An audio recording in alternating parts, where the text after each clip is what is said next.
Nerdrotic.com.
We made it.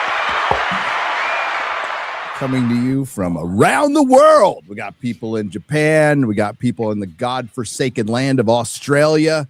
And we have lesbians in the United Kingdom. Welcome to Friday Night Tights. Lesbian? Who says we're not diverse?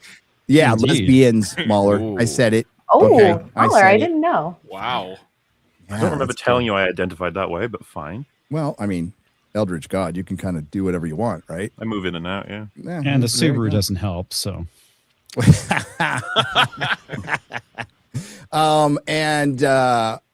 Epic Mike is on brand because he's late. Because he's black. Or on time, depending how you think about it. Land this. He's only half late. There we go. There we go. We got a fun show, guys. It's kind of a skeleton crew. The Geeks and Gamers people are in, well, some of them are in Georgia, and then one of them's going to Japan right now. X-Ray Girl's in Japan. How's it going in Japan? It's so beautiful here. I feel like I'm with my people, finally. And now I know what it feels like for Shad to wake up to FNT, which is so cool. It's so easy. I don't know why you complain about this. Really? I've just had 4 hours sleep. I'm doing fine. I'm fueled by rage, actually. I like loopy Shad. I do. I do. But yes, the show will be dominated by two things ending in the same week. The Boys and Star Wars. Again. Wow. We're attending the 5th annual funeral. To Star Wars. Yes. You're already dead and buried. This is like the animated corpse trying to get out and then just getting stomped down by. It's the abuse of a corpse, more like. My favorite thing about The Boys, though, is after saying for an entire year he's been petrified of people hating his show, the only pleasure and cope he has left is, the people I hate also hate the show. That's his one last thing, that at least I pissed off the right people. It's like, well, you pissed off everybody. Yeah. So essentially, you couldn't miss. But he's still like, no, Elon messaged me. He's like a girl. He's like a guy pulling out girls' pigtails in school to try and get attention from her. Like he's got a secret crush and he just wanted, please, I just wanted you to talk about me once in your life, and he's finally achieved it. He did It feels weird to be in the era where we get to see these people spend hundreds of millions to do this. Remember, back in 2019, we all made the jokes about how you got two major Hollywood directors in the Rian Johnson and J.J. Abrams having millions of dollars slap fights on TV, like the silver screen, fighting each other about what Star Wars should be, and we all had to watch it burn. It's just like, why is everyone so petty? And it's the advent of social media. Thank you so much for letting us know. Eric Kripke is arguing with the world's richest man who hasn't even seen his show. And so he actually doesn't even like the show that he hasn't seen. It's the one cope. He has I'm amazed. Can you imagine if Trump actually came out and spoke about The Boys? I think that would be the highest moment of his entire life, that he finally got daddy to notice him. That's the way it's coming across. Yeah. I mean, Well, that's you not had out of the the realm of Elon possibility. analog in this episode too, so there's that. Yeah. Do you guys remember imagining that the people behind these projects were all adults? Yes, in name only. Oh, we were sweet summer children, weren't we? They must know what they're doing. They got everything under control. They know. They're They know the how best stories of the work. best. Yeah. You know, they make the most money. They're the cream that rises to the top. They are artistes, guys. I mean, no one would give them hundreds of millions to just burn. It's like they must know. Ridiculous. Absolutely ridiculous. And you can so- pick if I'm talking about Star Wars or the boys. There you nuts. go, which we will be talking about today. Both of those things. And that's probably a bit, maybe we can get into Odyssey a little later because that hasn't gotten any better. We got a picture of Lupita Nyong'o as Chlamydia. I don't think that's her name, but Huh. Just say Helena Troy. That's my favorite Greek It's as god. accurate as the rest of the movie will be. So Yeah. You know, has got a point there. Don't forget the Greek goddess of syphilis. there you go. There you go. I should probably take care of some business first. So, don't talk amongst yourselves. Where'd it go? Where'd it go? I was going to read this. What are you talking about? This might be really cringe, though, if I do that. I was going to read this as the Mandalorian. But they probably wouldn't like that very much because I could. Right. No, that's not the button. I could read it like this. Oh my god. The whole ad. No passion. But I won't. Leading AI models say they don't sell your data. Do you believe them? Mark Zuckerberg said the same thing about Facebook once. With today's sponsor, Venice AI, it lets you use AI without handing over your sensitive information to these big corporations. Think of Venice AI as a VPN for AI with features like anonymous access to GPT, Gemini, and Claude models. Claude. Claude. Claude. Claude. Cloud. Claude. Claude. Claude. Okay. It's Claude. Cloud. Uh, Cloud. Cloud. Klaus. Claude Venice from Anthropic. submits requests on your behalf, so nothing is ever tied to your identity. Fully private access to leading open source models like GLM, Kimi, and DeepSeek. Your conversations are encrypted and stored only in your device, so no corporation or government can spy on you or use your data for profit. Venice Studio is powerful, all-in-one creative workspace that can generate audio/music, video, images, and even edit movies. Hollywood doesn't Dude, like that response. That's a TV show, not a movie. That's actually quite accurate. You are very Yeah, correct. it's not wrong. AI. Very Yeah, correct. technically it's not wrong.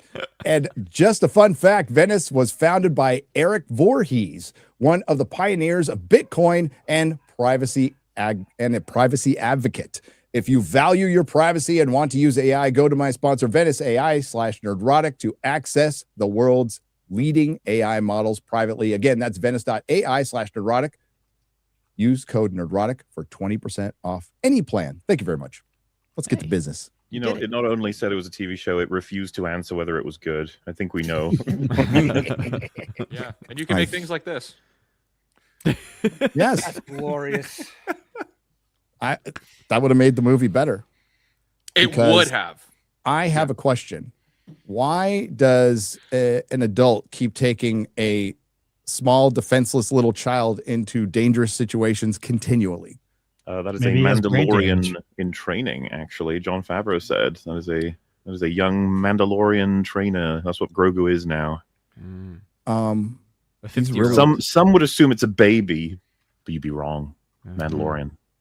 he's a Mandalorian instead of a Jedi, because that makes no sense. I bet you thought the goo goo gaga and pressing buttons randomly to fire missiles at his own friends made you think he was a baby. Wrong. Well, yeah, but then at the same time, he's clever enough to work out camouflage on the just instantly when troops are coming in. That his intelligence builds a levels is house. all over across the Yeah. entire movie. Well, It wasn't a I'm show. starting to think Grogu is either mentally disabled and is a special needs child that is completely retarded, or he's actually evil, putting on an act that is subvertly trying to kill off everyone. Definitely around. evil. I like Darth that. Grogu. Okay. Darth Grogu. I like the evil thing, but we gotta. There's Ryan's theory as well that he's just retarded. Like he I'm should have going been with able to retarded. talk by now and everything. All of the so. above. I mean, Yeah. when the Hut dude wrote is like, do you know how to fly a ship? Grogu's like, no, I don't. And then later it's like, blah, blah, blah, I'm pressing those buttons. It's just like, that's a bit different, you know? One, you actually understand the question, respond definitively. The other is you messing around, not knowing anything. But it's funny. It's But cutesy. it's supposed to be It's funny cute. and It makes all the women go, ew. I'm And then Are he they talks- really doing that? No, talks but to him like nobody a does dog. in theater. They No, are though. Not anymore. He talks to him like a fucking dog. He says heel. Yeah, It he happened in Yeah, I didn't get that. I was like, wait, what? He's giving him dog He commands. says stay at one point, like Yeah. in a dog command. This is like, okay. He only understands Anybody one ever word said to their instructions. baby, stay, heel? He's like, okay. I mean, technically, Grogu's they make almost a leashes for leash kid. children, so maybe. Yeah, he's almost a leash kid.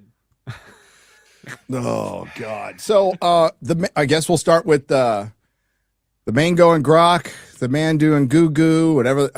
Mahler. I can't wait for your video. I can't wait to find out all the clever ways you find to not Drinker say. gave quite a few good ones in his video today, but I'm gonna spend some time trying to get some good ones in there. Trying to outclass the Benadumble Dingle Datch sort of selections, but man, it's like no one knows their actual names anymore. No, dude, and the names in this show was like Coin and Janu and Embo or At Embu. least Janu and kind of sounds Star Wars, but Coin? Really? Coin. Well, Coin was Janu. Sorry, spoiler. Well, you've ruined it now, dude. I figured that out the minute they mentioned Coin's name. I'm like, well, it'll probably be the guy that, like, as soon as they showed Janu, I'm like, oh, he's Coin. There's no one else in the movie. But you know who wasn't in it, Mueller? Schlurpo. You know what would have been funny is if Coin turned out to be Sigourney Weaver and she was evil. Ooh. That would have been funny and explained her acting. Too much credit. You've given him too much credit. They can't think like that. There's Well- nothing. There is no surprise that would come from this writing. No team joke. That would be like that. I mean, you would like him to do smart things in the film, but that That's was too asking high a a lot. bar. They couldn't even do obvious things, the most brain dead, obvious, response to problems and issues. Like when those grenades are going off and Grogu's there tapping on his helmet, I'm sitting there, Grogu, you can use the Force. I was Just thinking the force same them thing. out the Just door. It's shoot them really out. easy, Grogu. Stop being a retard. No, they always choose to be retards. Which he's done in this film. before. Well, He's done all kinds of crazy shit before. It's just like that. But I don't know. I guess for the memes. In the same vein that the dude who's running away from the Mandalorian gets into an elevator to escape into an AT-AT to walk a mile somewhere and then get into a ship and escape. What the fuck was that? And then, of There's course, loads- escape with the ship in front of the AT-AT so it can get shot. If he went any other direction, he would have made it, or at least would have made it until And Zed the got him. AT-ATs are not all terrain at all. Okay. No. This is proven No, it was beyond like a the shadow of a vertical doubt. cliff. Yeah. And he just starts running down. The moment he Gary, jumped up, like, you're dead. You're When it done. showed you the cliff overwards, there was no way. The LTAT would be the limited terrain. Limited terrain or some terrain. Yes, that I use some terrain, but Just call them L's for sure. They kind of just fall over straight away, Yep. blow up. Felt kind of pointless. Felt like a prologue to a TV show filler episode, didn't it? Yep. I did like, though, that you can avoid all of their fire if you just sway slightly. Like, a drunk was- man is immortal in the face of all this war weaponry. It's just swerving. Like, Well, yeah, he's the immune. Empire has that stigma that they can't aim at anything. This movie just dives into that trope and then ramps it up to 1,000 because for some odd reason they forgot Mandalorian actually has really advanced armor that can block a lot of stuff, and they just give him plot armor throughout the entire film where he should be getting hit so many times, but he doesn't. He just survives. Well, They yeah, missed and him. it ruins the stakes for the movie too, because it's like if your main character basically is invulnerable, there's like no tension. He can just walk through a field of fire, doesn't have to worry about getting damaged or hurt, except for like that one scene in the movie, and it's just like, yeah, whatever. Yeah, that was No the issue. When tension. he was in a firefight, he was just walking into the open, surrounded by people, knowing he was immortal. And he's like, well, there are Yeah. gaps in your armor. You should still be scared. You should still be trying to use cover and stuff. But he's like, no, Right. I'm just going to walk down the center of was the actually, corridor into an open If he actually room. took some wounds, it's like, okay, then there's stakes in the fight. Okay, What about getting even if crushed they're by a minor. hut? Yeah, that Yeah, was What well- about getting crushed by a hut? Wouldn't he should have been? that should have Good. killed him. It's what That it's what should've Shad's talking about. broken every Whenever his Beskar fails in, plot armor saves him. Yes. Yep. Yes, But How it works every time. Mahler, power scaling is not important. to No one cares about storytelling. power scaling. Nobody Only a cares nerd would about care power scaling. There was a tweet that was talking about the shit with the Deep and the boys, how he died, and they were like, I don't care about power scaling, but I will say that's somewhat inconsistent. I was like, so you do care about power scaling? Like why saying that? Yeah, It's surprising how many people on Twitter like insecure about caring about rules, internal consistency. It's just like it's all right, you can do it, go right ahead. Well, rules like, fucking matter, only, dude. only themes. It's like, where do you think it all comes from? Yeah. Shit making sense. Why the You fuck have would we to- watch anything if it was just nonsense, abstract colors flying all over the place? Like, no. I do think part of that is, well, I can't agree with them because they're Yeah, the bad people. And so even if you make a good point, they still have to be against you just because you're you. Mm-hmm. Yep. Hear that a lot. So, okay. Star Wars, The Mandalorian and Grogu, which is the official title of this movie, which is not good, is it's what everybody has said. So, like, hate to agree with the corporate critics or anybody who's seen it earlier, but then you know what? Sometimes you just need to agree with people because they're right. It is 3 filler episodes of a bad streaming series, not even a good streaming series, that should have been a streaming movie that they decided to release in the theater. So everything you've heard is true. Going to this movie will be a monumental waste of time for you and a monumental wait. If you really need to see it, wait till it comes to streaming. Yeah. And and make sure you have it on the background while you're The biggest, doing taxes most or something. passionate fight to have over this for all the people who saw it is it 3 or 4 filler episodes? That's a tough one. It's a tough one, man. I landed I on think it 3. was 8. I think it was all 8, and then they just chopped out a little bit more of each one. I think you're right. This would have been a full season if it was. But if it It were just would have been chopped stretched up, fuller. I think I might go for 4. I get the 3 though answer because it's what, 2 hours and 20 minutes. Yeah, 2 hours and 20 minutes. 2 So we're looking at hours what, and like 20 minutes. Too long. as well. 35, 40 90. minutes a piece if it was 4 episodes. Yeah, I think that about works out. Yeah. There's little breaks. They give you little breaks between each episode as well as kind of them. So I would say I got a review coming out in a couple days because decided to go with the boys first. So I'll ruin a little bit of it. I would say that this it's not offensively bad when it comes to destroying canon. It is a movie that you don't need to watch anything.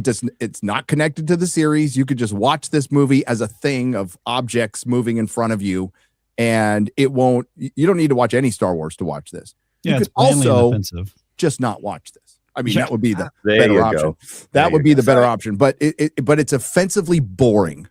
Yes, It's- I was going to say, Yeah. like, you're absolutely right. In terms of canon, not that offensive, but in terms of good storytelling and logic, this movie just pissed me off of how stupid it was again and again and again. You guys weren't hype as fuck for the Jabba the Hutt car chase. Come on. What the thing? I That was don't think it's fire. like. I don't think fire, it's bro. the logic that makes it boring. I think there is almost an entire lack of story, but a definite lack of characterization for anything. Yes. And so, no matter what was happening on the screen, because I could have liked just dumb action, but I did not care about any of the characters in any of the scenes, whether they lived or died. And I never felt that any of them were about to die, especially as I knew his armor made him immortal in the scenes, except when they're having big mechs firing. I'm like, well, maybe that'll do some damage. Nope. And so I wasn't rooting for anybody in any of the action scenes. The stupidity just made it worse, but it wasn't why I was bored. When you said you're going to want to, or someone said you're going to want to look at your phone, you're going to be really tempted. the movie was During so the boring. during the action scenes, you can go to the bathroom. Like they are they mean nothing. They During the absolutely action scenes, do. I fucking fell asleep. I think I want to say I fell asleep a total of like 12 times throughout this entire movie. And There just is- for you're right. Like in regards Well, to maybe you have all narcolepsy. You might want to look into that. Maybe the movie gave him narcolepsy. Maybe the movie was so boring, and I gave Dude, I'm 0 telling you, fucks. I the- started drifting off to sleep. but That's in the movie's regards biggest to- fucking defense. It being a sleep aid is convincing people it's like okay. It's like no, it's shit.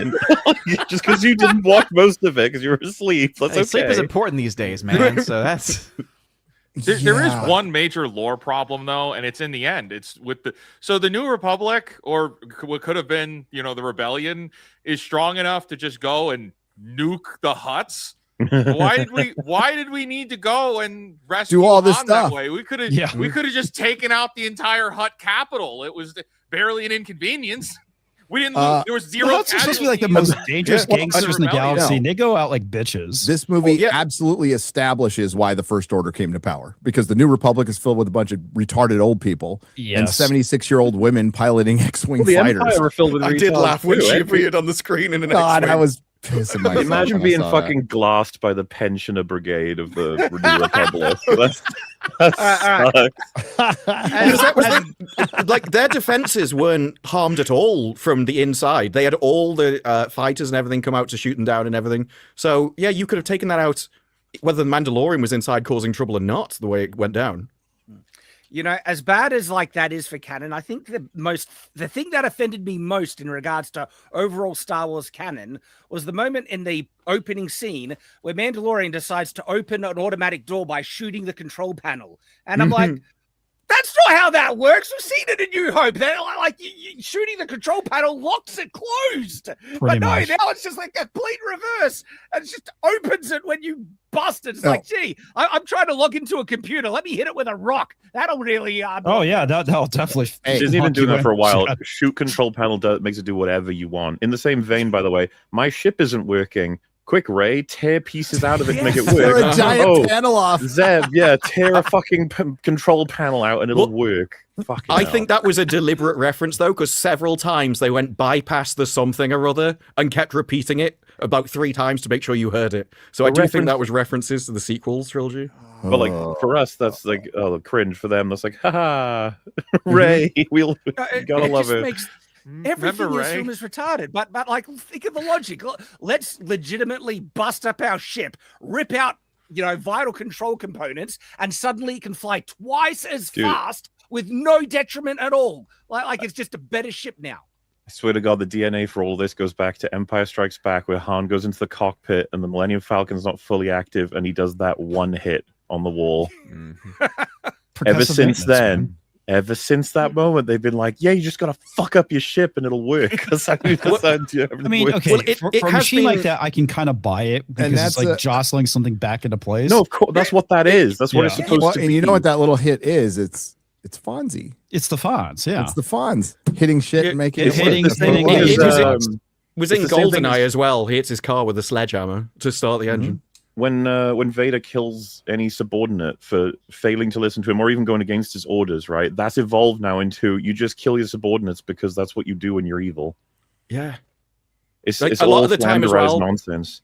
Like they will employ hackers or something, and then they just shoot them at the end. It's like you will very quickly end up with people who won't work for you. Like, Yeah. there's no way I'm never taking. You will job get a with bad You. reputation on what was it called? Glassdoor. What was the employment rating place that used to? I think it was called Glassdoor. Oh, Glassdoor, yeah, it is. Glassdoor is a thing. Yeah.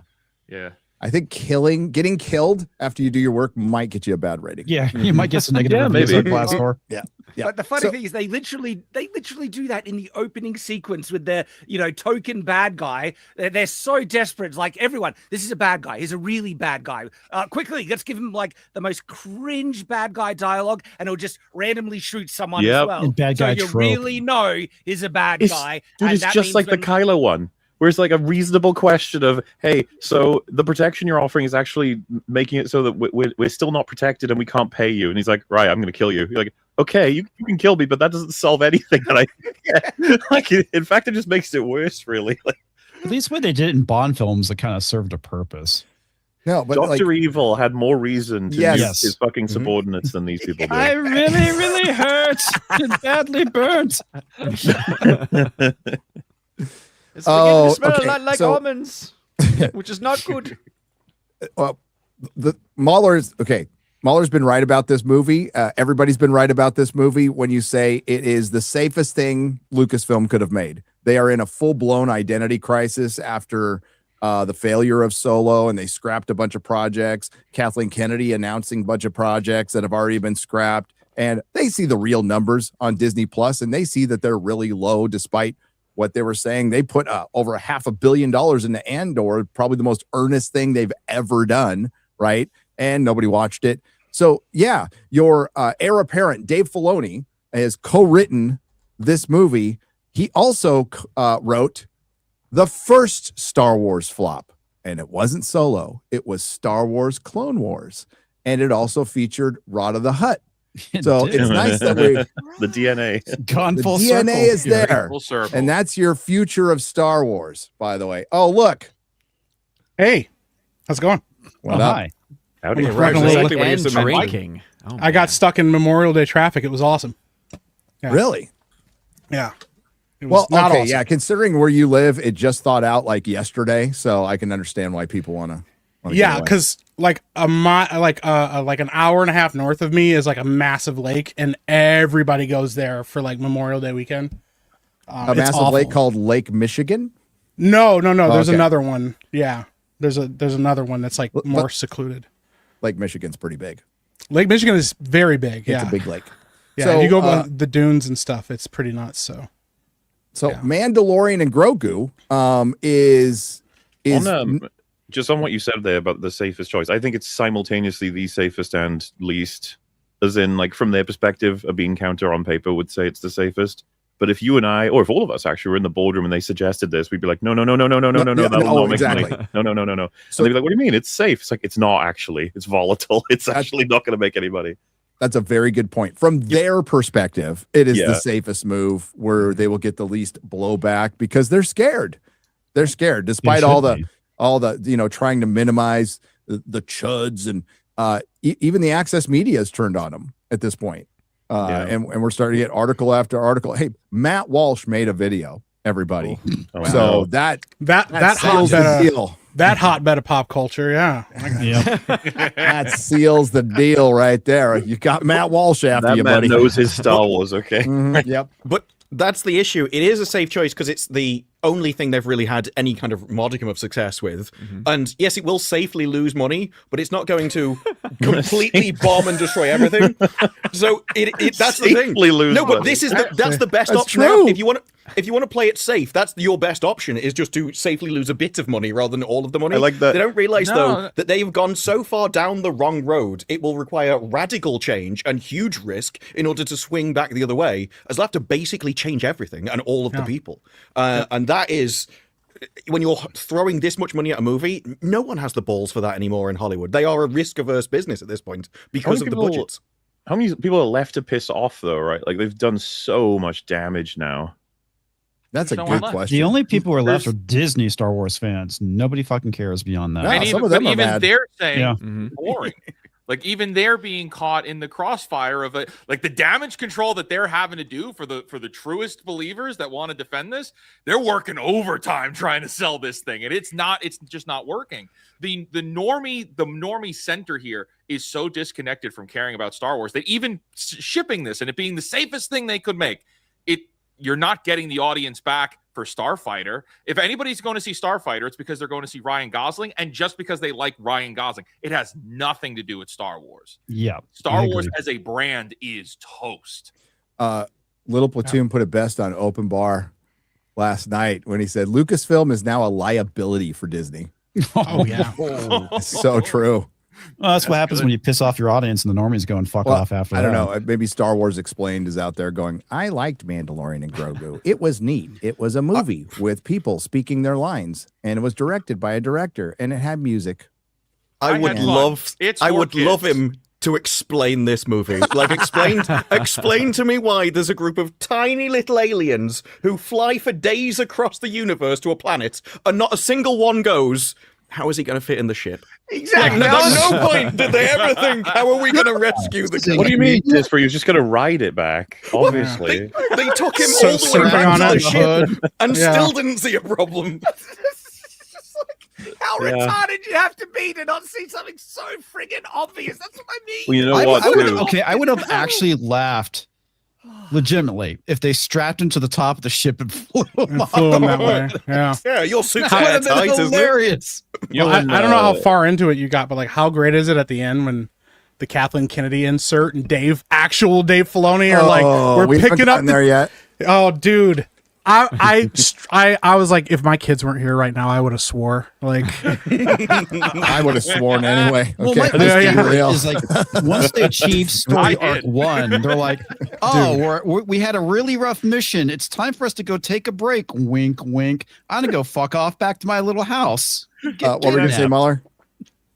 Fuck. What was I gonna say? I've lost it now. It's gone. All right. Well, while you're remembering, Mike, some of my kids heard that I was going to go to Mandalorian and Grogu, and they're like, "Dad, oh, you got to go see movies?" Like, no, I'm not. You're fine. You're fine. You don't. You won't need You don't need to see it. I was like, I gotta go see this movie, and they're like, I mean, that was fine. They literally are like, I mean, we kind of liked that movie, and I was like, cool. But they're like, can we get snacks? And I'm like, it's the sugar. They're like, they just wanted snacks. That's all that mattered to them.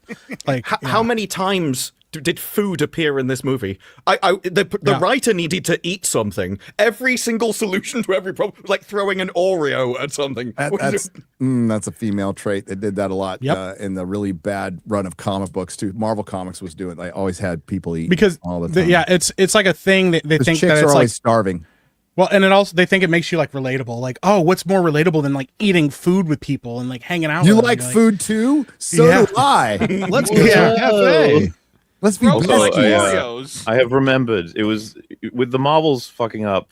You know, Bob Iger was happy to throw Neil DeCosta under the bus, right? As well as the whole production. Oh yeah. Do you think he'd have the balls to do that, or who fucking obviously it wouldn't be him now, but like with any kind of hitting on John Favreau for this, being like, you fucked this up. We needed more control because he's such a goon for like Disney and Marvel. Well, just like the whole thing is like he's there's nothing in the soul left. So I just feel like he would have done everything he was told. So you can't even blame him, sort of thing, from their perspective. I mean, right? Yeah. Well, none of these guys are protected, so from a that should say everything right there. As far as I know, he's out. Broadly, this is it. So I guess they could throw him under the bus. Like, well, it's like he's lost his fire. I don't know what to say. Yep. I don't know where they go from this one. This is why we have been looking. The most impact this movie is going to have is the reaction to it or the lack of reaction to it.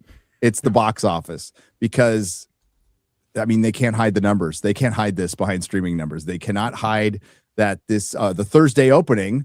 Odin, what did the Thursday opening do? 12 million. And my favorite part of it is that in the Deadline article, the movies that it puts up with this type of opening is Captain America: Brave New World, which also had a $12 million opening in previews, and Ant-Man and the Wasp: Quantumania, which had 17.5 million in its previews. And yet both films are notorious for being massive flops for Disney, and doesn't even get close to the conversation about how it's actually doing a little bit worse than Solo when compared to the opening weekends there. And it is just, again, another sign of just how bad it's gotten for Disney financially, because shout out to Valiant Renegade, who did a really great job talking about this $165 million budget that's been floated around. Basically, according to some filing within California on getting the tax credits, 165 million is the number of dollars that was eligible. Right? Oh, so that means well done, Valiant. And then he went in saying, but what was eligible was things that don't even cover a lot of the costs. Like, we're talking about what you're paying for your writers and some of your executives and things like that are not included in that. So yeah, this film's going to be another massive flop for them, especially if we ever find out a bit more about what they actually spent about it. Yeah. Shout out to Marvin over at that Park Place for covering this. And it's going to be really bad. And this is going to be one of the biggest flops. And I feel like I say that almost every time a new movie comes out ever since the sequel trilogy started. What do you think the drop off week to week is going to be? I mean, the reviews have not been good in any way. Well, the drop off tends to be not as bad when nobody went in the first place. Yeah. So like the thing is, like, this could be a flop with the $165 million budget. I mean, like that, they spent more than $100 million on marketing, right? They lie all the time. So 12 million on Thursday preview. Solo, #Solo lost money. Did 14 million on its preview. What, 8 years ago, without adjusting for inflation? When Star Wars was healthier.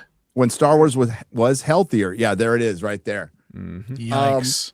yeah, it's not looking good. And remember, Grizzy, I just watched the video last night. Those two guys were like, "It's going to make $1 billion." One guy said $2 billion. What? Someone said $1 $2 billion is in play. Are you serious? I have it. The power of I'll Grogu. find it. Hang on, I I'll have that find it. clip, yeah. Oh, you do? Do you have? Yeah, I Okay. got it. Hail Holy shit. Grizzy, by the way. Give him a sub. Love Grizzy. In what world? Dude, it's like, the oh, link. golly gee, you're such a fan. Well, we're But not going to catch many people trying to Predator Badlands this shit, are we? Like, nobody's going to be like, oh, no, it's made all of its money back as soon as it hits 210 or some shit. Don't worry about it. Oh, Like they that- will. They but, like, always do. surely- how is I've just seen everyone being so dead on this. No one cares. Yeah, but I'm, Solo like, didn't make excluding- 200, did it? So if this is below Solo, it wouldn't even hit 210. Solo made like more than that in the box office Did it? total. For its Worldwide, opening yeah. weekend. Oh, am I Or- thinking yeah, it's- domestic? Oh, I mean yeah, for the whole worldwide, thing. it made 393. Oh, yeah, I'm probably thinking So- domestic total, yeah. Domestic, it was 213. But yeah, The it's thing not for me good. with this is just I just can't imagine outside of the shills, of course. I can't imagine people genuinely being going to want to bat for this. There's not even like an angle that's no, like why would anyone care? no, it's nothing. This film is nothing. It exists purely as a piece of content that you will forget by the time you get to your car. It will be a fart in the wind by next week, and the only news will be it's a Disney Star Wars flop. The first movie in 7 years, completely freaking tanked. What a mess. Here we go. Everybody keeps telling me there's no way that the Mandalorian and Grogu movie makes $2 billion. But I think people are underestimating this movie. I know I've said No. it 1,000,001 times on this stream, and I still believe it to be true. The Mandalorian and Grogu will make $1 billion. No.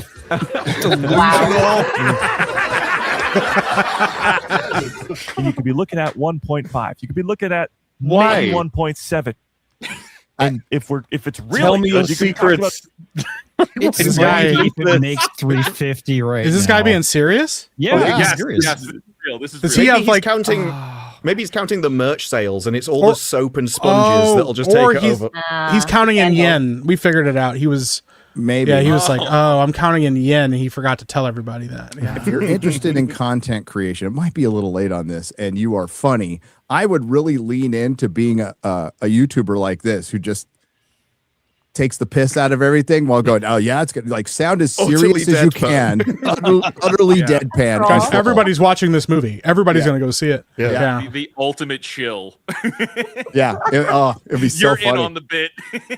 Yeah, I To where just want you're- to know his rational. Like, how does he figure this? What is he looking at that makes him think this? Well, Brain I think when you damage. think, I would not be surprised if he was like, "Well, Zootopia 2. I mean, look at what all the money that film made in China. I mean, so clearly that means that with this Baby Yoda character, that's gonna go gaga. They're gonna go gaga for it." Do you think it would just in be China. the In 7 year China. gap? Do you think that would be the main argument? It's just like everyone's just waiting for Star Wars and the silver screen. We gotta go. He looks like he's about to cry, so he's probably just delusional at this point. It But a $2 sucks. billion movie. Listen, Yeah, buddy, I'm sorry. Star Wars is dead. I mean, like it's not Yeah. fun to talk about. It totally sucks. But there's a point where you just have to accept it. Acceptance is really You gotta say important in life. goodbye. You have to say goodbye. And it's been like, I don't know, almost 10 fucking years at this point. Like, again, I love that the Access Media and everybody, and Matt Walsh are like starting to talk about it, going, there might be a problem with Star Wars, guys. Jesus Christ. Yeah, when your last movie that was released was like roughly 200 plus million in losses, and then the first film you have coming out after that is probably going to be north of $100 million in losses. Again, you might look at that and say, well, hey, they just cut their losses in half. That's impressive. Well, you could They say lost that. less money. It's like, yes, they lost 100 million less, but that comes down to spending, not in the actual performance of the box office. So it is, again, very dire straits for them. No, it is because Toy Story 5 is going to come out and make a gazillion freaking dollars, right? Yes. No matter what.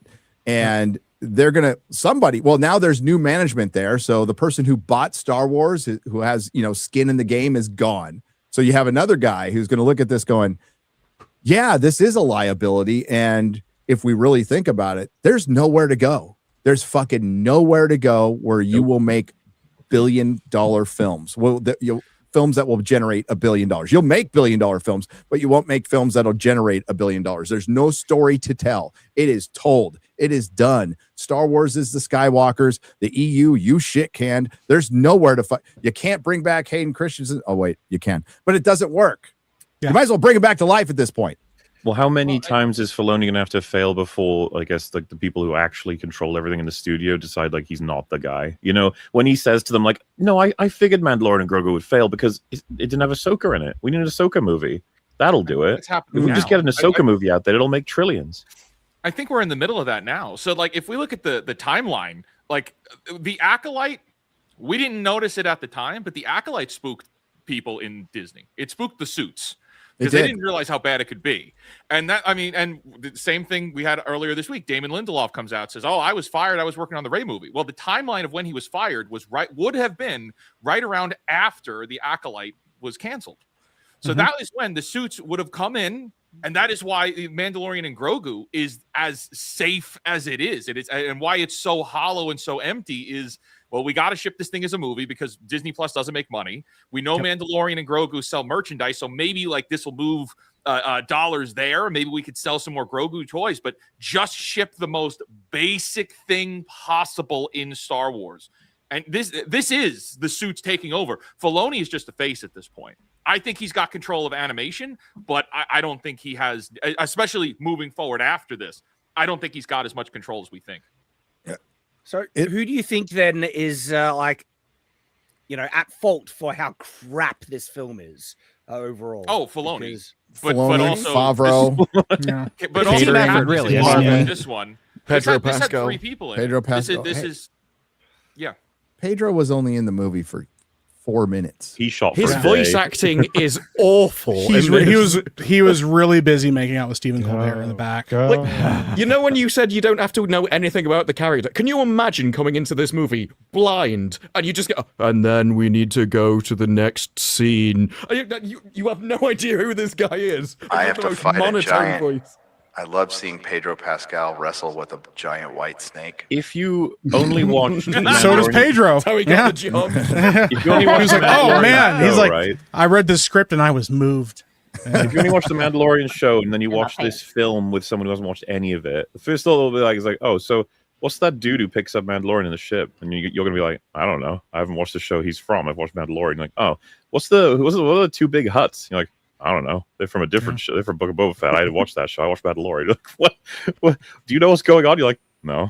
He's like, "Who's Sigourney Weaver?" You're like, "I don't know. She wasn't in Mandalorian." Like, Who's Embo or Embu or Ebonics or whatever the hell he is? I watched the Clone I Wars. think he's from Clone Wars. He is from Clone Wars, yeah. He is. Did they say his name in the movie at all? Yeah, they They did. did? Oh, Okay. they did? They did? Yeah, they. Because said I don't it remember once. them saying his name I at don't all. remember them I- saying it. I In might have my nodded moment of out. being awake, I do remember seeing his name being mentioned by the Hutts.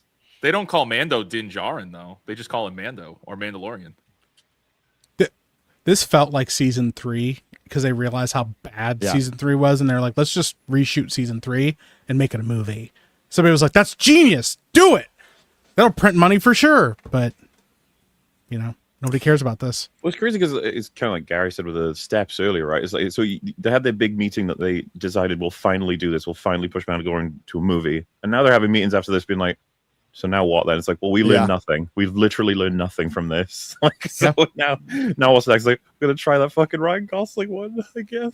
I don't know what to do anymore. Yeah.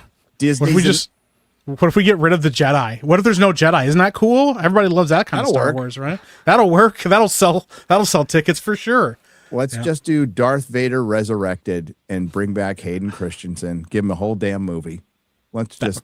But that's being floated right now. Like, that's one of the rumors. joking. There's no No, way. it's not. That is really being floated, Gary. There is no way. Yes. There is 0%. There's no way they haven't said we should just do a Vader movie. Well, no. What they're going to do is remake Star Wars: The Empire Strikes Back and Return of the Jedi. That is the only card they have to play. That would generate interest. It'd be awful, but everybody Everyone would be would talking. see it. Yeah. Everybody would see it. Everybody would be talking about it.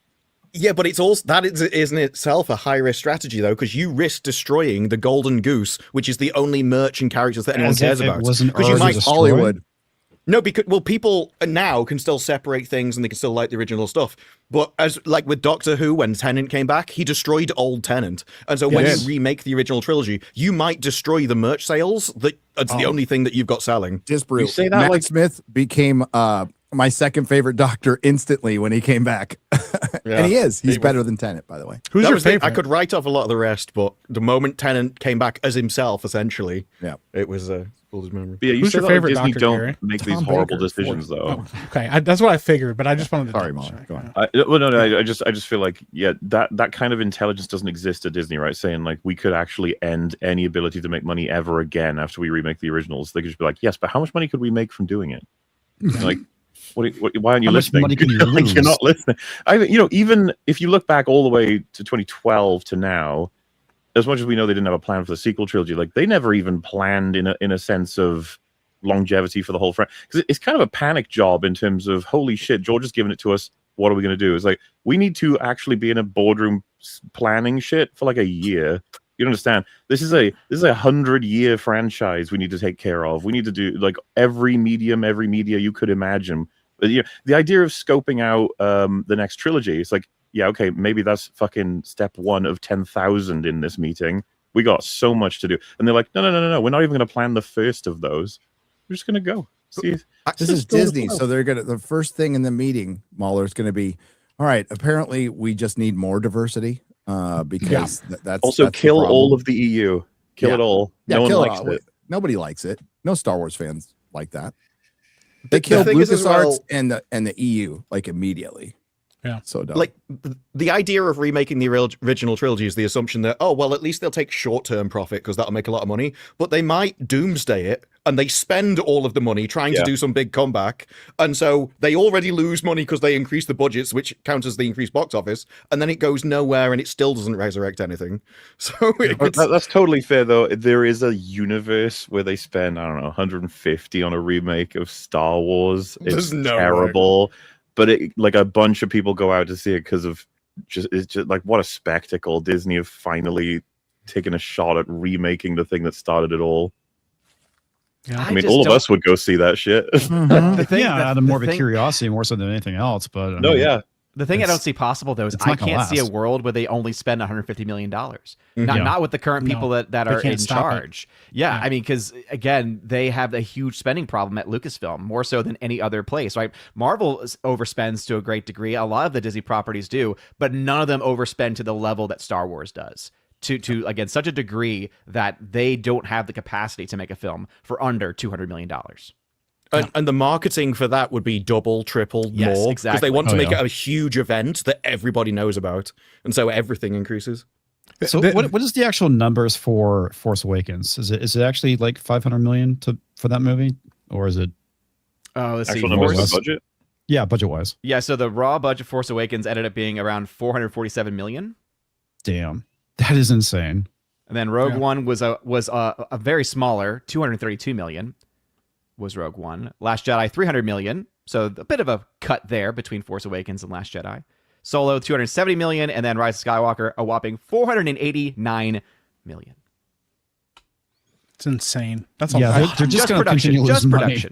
And that was the net cost. Like, so they actually spent a lot more than that, but they got tax credits. Right. So, yeah. Massive spending problem. To fundamentally misunderstand the project and just run it into the ground. That's awesome. Mm-hmm. I wish I could get paid to fail like that. For real. And then get sent off with a golden parachute and the legendary Kathleen Kennedy and Bob Iger, and their legacies will be forever tied to Star Wars.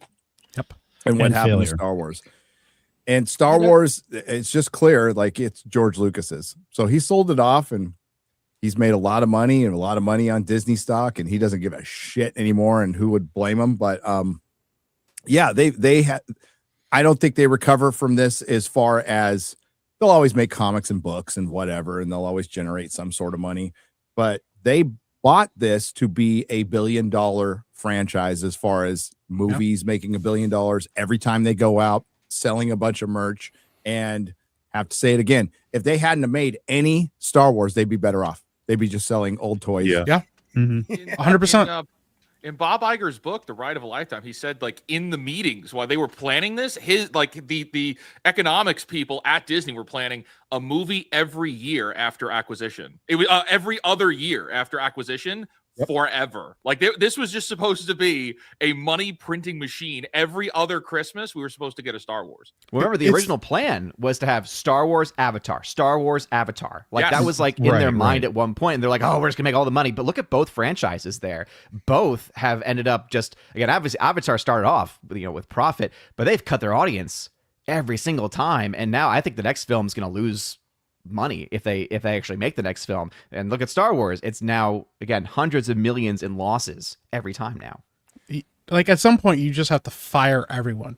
Yeah, like you have to fire everyone in the room and get them all out. And I say that because there is still like one like untapped well that they haven't really touched that could make money because it would draw in hardcore fans, which is the Old Republic. But with the current state of things, I can tell you with certainty that not a single person working at Lucasfilm knows like a damn thing about the Old Republic. They probably never touched the games. They probably barely know anything about the lore. They probably know who Revan is because they've seen it somewhere. How can we get they'll think he's a Ahsoka woman in the Old Republic? Yeah. Do you really want Hunter Schafer as Revan, Mike? That's the thing. That's what I'm saying. That's what I'm saying. You have to fire everybody because like nobody right now working there can make a good Star Wars film, period. It wouldn't matter if you gave them a perfect blueprint and said this script can make money if you just make it exactly like I did. They don't have the capability to make good movies anymore. They can't make good fight scenes. They don't understand choreography. They don't know who to hire for choreography. They don't know who to hire for cinematography anymore. Like everything is just a copy of what existed before. And they don't know why it was special before. They don't understand how to make like what George Lucas was doing and why Star Wars was this revolutionary thing when it dropped and like how like guerrilla he was making this stuff for. That they have no idea how any of this stuff works because they're not even really filmmakers. There are a bunch of LARPers who grew up watching movies and going, I want to make something like that one day, instead of actually understanding why a movie is good or what makes a good movie or what George Lucas based Star Wars on in the first place. I guarantee none of them know who Akira Kurosawa is. Like they probably have no idea about Seven Samurai or any of that or Flash Gordon for that instance. Yeah, they probably have no idea. So they don't understand why it works. They've probably just heard those things tangentially in videos they've had to watch. So yeah, until you get people in there who actually understand what makes movies good and what hard work you have to put into it. I was just talking with my wife about this. I was like, it's insane to me to go back and watch like Ewan McGregor and like Hayden Christensen and how much work these guys put into these characters, how much work they put into not just the fight scenes, but their craft and acting and trying to really get into the headspace of these characters. And like they cared about this stuff. And a lot of people now and a lot of actors now get hired into Star Wars and think now people will love me because I'm in Star Wars, not realizing, no, somebody just opened a door for you to ingratiate yourself to fans. You actually have to earn that. You don't just get... You have to do the work. You don't just get handed a golden key because you're in Star Wars. You actually have to do something good and earn that goodwill and earn that love that people have had over the years for these other people. So, but also they could never do the Old Republic because to them there is a correct moral answer. This is the way it is. I am right. Everyone else is wrong in that thing. But in the Old Republic, the moral complexity of the story was like one of the driving forces. So you go chasing after this bad guy only to find out that, he's killing a load of people, but he's doing it to stop something worse that you don't even know about yet. And that's kind of hinted at as, well, he's preserving the infrastructure, he's preserving the economy. And you have to piece that together yourself. It's not kind of spoon-fed to you until suddenly you realize what's happening.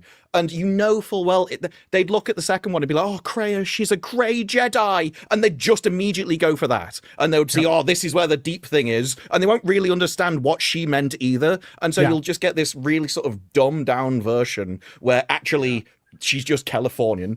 And that'll be the entire on Mike's Lucasfilm assessment, today could not handle Kreia. No. I don't necessarily disagree with any of it, but it's like almost more tragic because on the notion of the creatives, right? John Favreau has made films that we all think are fucking awesome at some point, and he is aware of like how Star Wars was built. He watched it as it came out. He knows a lot about this sort of stuff, but this is what he's reduced to as a person behind the camera. And then in front of the camera, we could have people like Oscar Isaac and Adam Driver who are very passionate, invested in storytelling. They both adored Star Wars themselves. You can find it in interviews, and then they're both like, I want nothing more to do with this if this is the direction it's going. It's just like this rot, as you said, is so thorough. You have to not only gut every last person in this organization, you needs to go dormant as well. You got to like shut the fuck up, sit down, and focus for a long time, and you can bother us later when you found like all the components you need. Because now you need to cause the magic in a bottle, lightning in a bottle, because you're not getting away with putting shit like this out. Yeah, well, the problem still remains. Everything. Go ahead, Chad. Oh, with everything you guys are saying, right?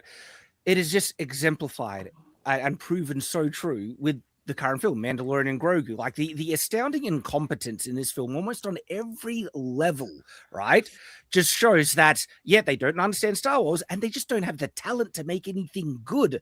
Like the opening scene where the very first thing we hear from a character is some of the most trash, dog crap, amateur dialogue you can get. Like no joke. This is the line that the guy, where they're so desperate for you guys to know that is a villain, is that he says, "Fortunately, I can protect you. Your communities will thrive under my protection." And that is like, you're stating the same thing, like in a double line, that the second line is redundant. That like the concise writing, and this is basic 101 concise writing craft, is like, "Fortunately, I can protect you and your communities." That's how you write that line in a more concise way. But no, he doubles it up, repeats the, protect thing.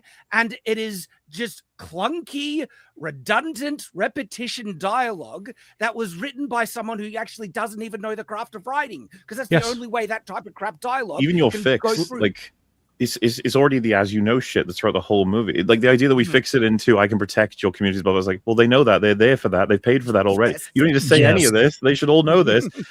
There's several moments in the film where they're like, "Hey, Mando, as you know, this is not jurisdiction for blood." And it's like, why every time you end up writing "as you know," you need to stop.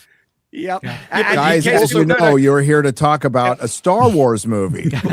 But you also have to. That writing trope is called maid and butler. It's so bad and so recognizable with amateur writing. There is literally a name for it called maid and butler, which is the "as you know," where you have characters stating things to each other that they should already know in the universe, but they're only stating it for the audience because the writers think the audience is stupid and they don't know how to convey information to the audience in a natural way within the scene. Big twist. But you also have to give the audience a reason why they should care about the actions of the movie. And now in action movies, which if this is trying to be, it's trying to get as quickly into action as possible, you actually don't need much to set up for the audience. So John Wick killed a dog. Well, of course he's going to kill him. He killed his dog. You got Taken. Well, he kidnapped his daughter. That's all you need to do. You're a family man, something happens. This is why fridging their wife was actually a great motivation for male characters, because everyone relates to, "I'm now going to get revenge for my wife." Thanks, Gail Simone.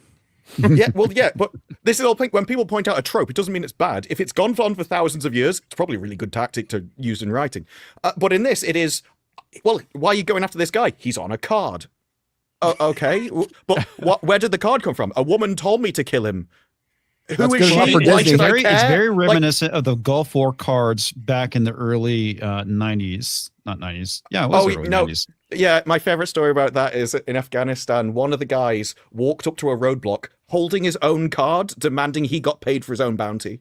That was hilarious. The best thing that came out of the war. That's what it was. Essentially, it was the fucking Topps playing cards of the Gulf War people that we were hunting down. It's fucking retarded. But there was no face on the card. I know. That was just a silhouette. Sorry, we don't know what he looks like. Good luck. Dude, imagine the silhouette was accurate though. Like we have an accurate silhouette, but we don't have it. Like trust me, we got it from somewhere. But we that shit works with John Wick, but not Star Wars. Come on. Well, the reason why, and to Disparu's point, is because you're not given any reason to actually hate the villains, get invested in the overall plot and story, where you want to see Mandalorian win, defeat the bad guy, or anything like that.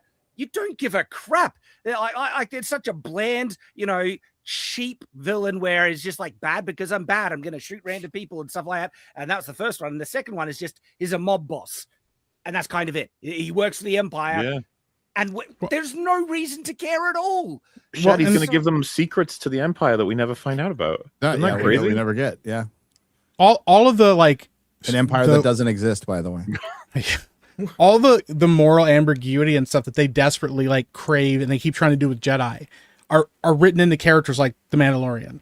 Right. He's a bounty hunter. He goes around, he shoots people for money. You're like, that's real simple. The opening of the first episode of The Mandalorian is kind of rad because you're like, yo, this guy's just doing his job and he doesn't care and he's kind of brutal and he shoots people and he's like shoot first, ask questions later kind of thing. You're like, oh, that's kind of cool. But they have to apply that to Jedi and Jedi are not written that way. Jedi are good and bad. They're the extremes and the archetypes of the world around them. And like you have characters like Han Solo who kind of fall in the middle because they don't have godlike powers. He has a gun.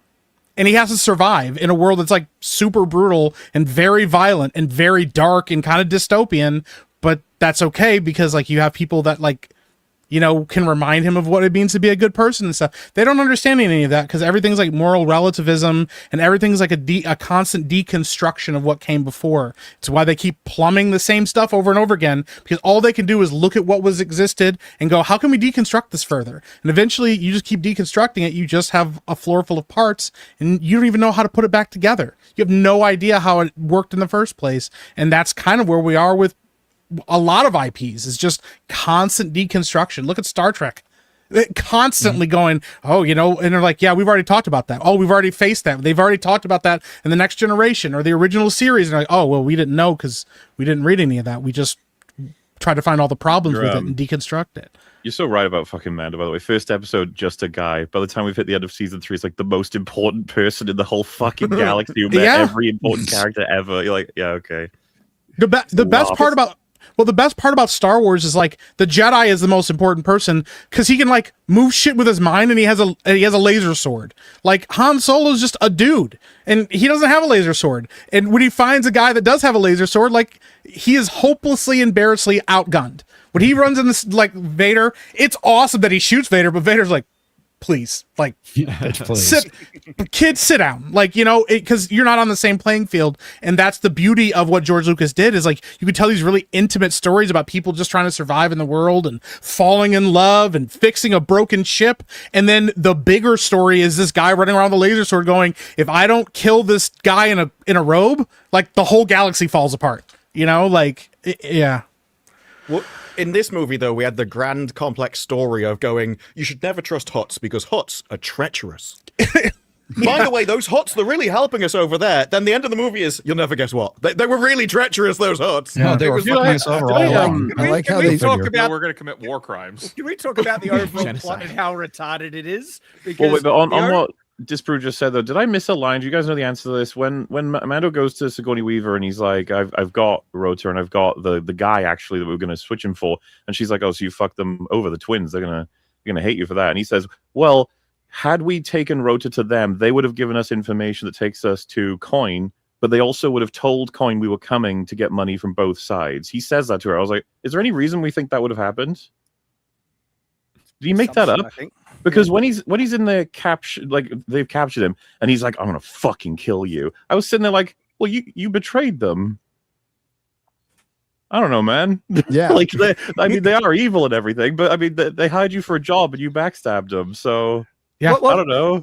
the job that they hired him for is so retarded because one of the nephew, right? It's public information on that planet that is in death matches and everything like that. And it turns out that the aunt and uncle, they want him dead. They want him brought to them so they can kill him. And so all they had to do was do nothing, and he would have died anyway. And yet, why are you hiring a bounty hunter to bring him to you when you could just hire an assassin to go and kill him? Like Mandalorian would have killed him. Yes. Yeah. He would have assassinated him fast. It's kind of his job. I mean, just fucking easy to kill him. You can break into that cell, toss a grenade, and he's dead.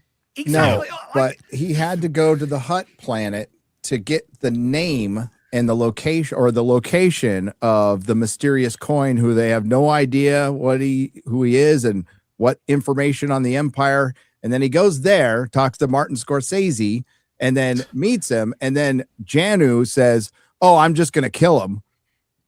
Why would he even tell the Mandalorian that? Why would you say that? Yeah. So, you know, then he goes back to Rada and goes, "Hey, he's going to kill you." Rada doesn't believe him. Then he's all, "Oh, we got to do this the hard way." And little cute baby Yoda climbs up a pipe, and they do all this shit, and then they end up in this battle, right? That's supposed to remind you of the game board of the Millennium Falcon. Dude, I could not remember? believe Wait, that. I need to jump on. I need to jump on. And then they short out a fucking fence that's like the gate and Obi-Wan, pretty easily.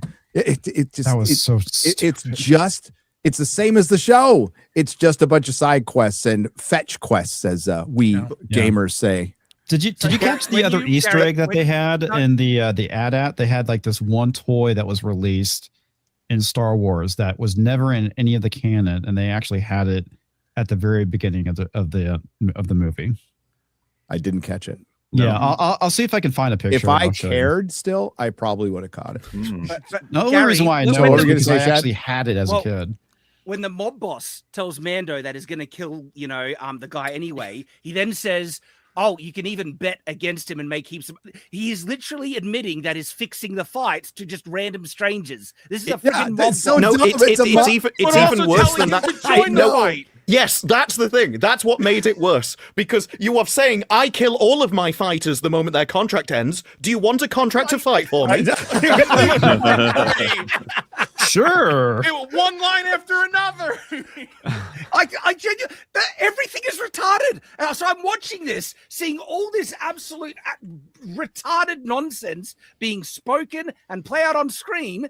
And I'm wondering, again, just like with, Rise of Skywalker, how could someone write this and not be aware of how stupid it is? It's so clear and obvious where you just, the most minimal critical thinking, you would see these astronomical plot holes and contradictions and problems, but they legitimately think this is great stuff. Let's make a whole movie around. Well, if he told Rota like he's gonna kill you, the Rota goes, "Oh shit, yeah, get me out, bro." That would have been it.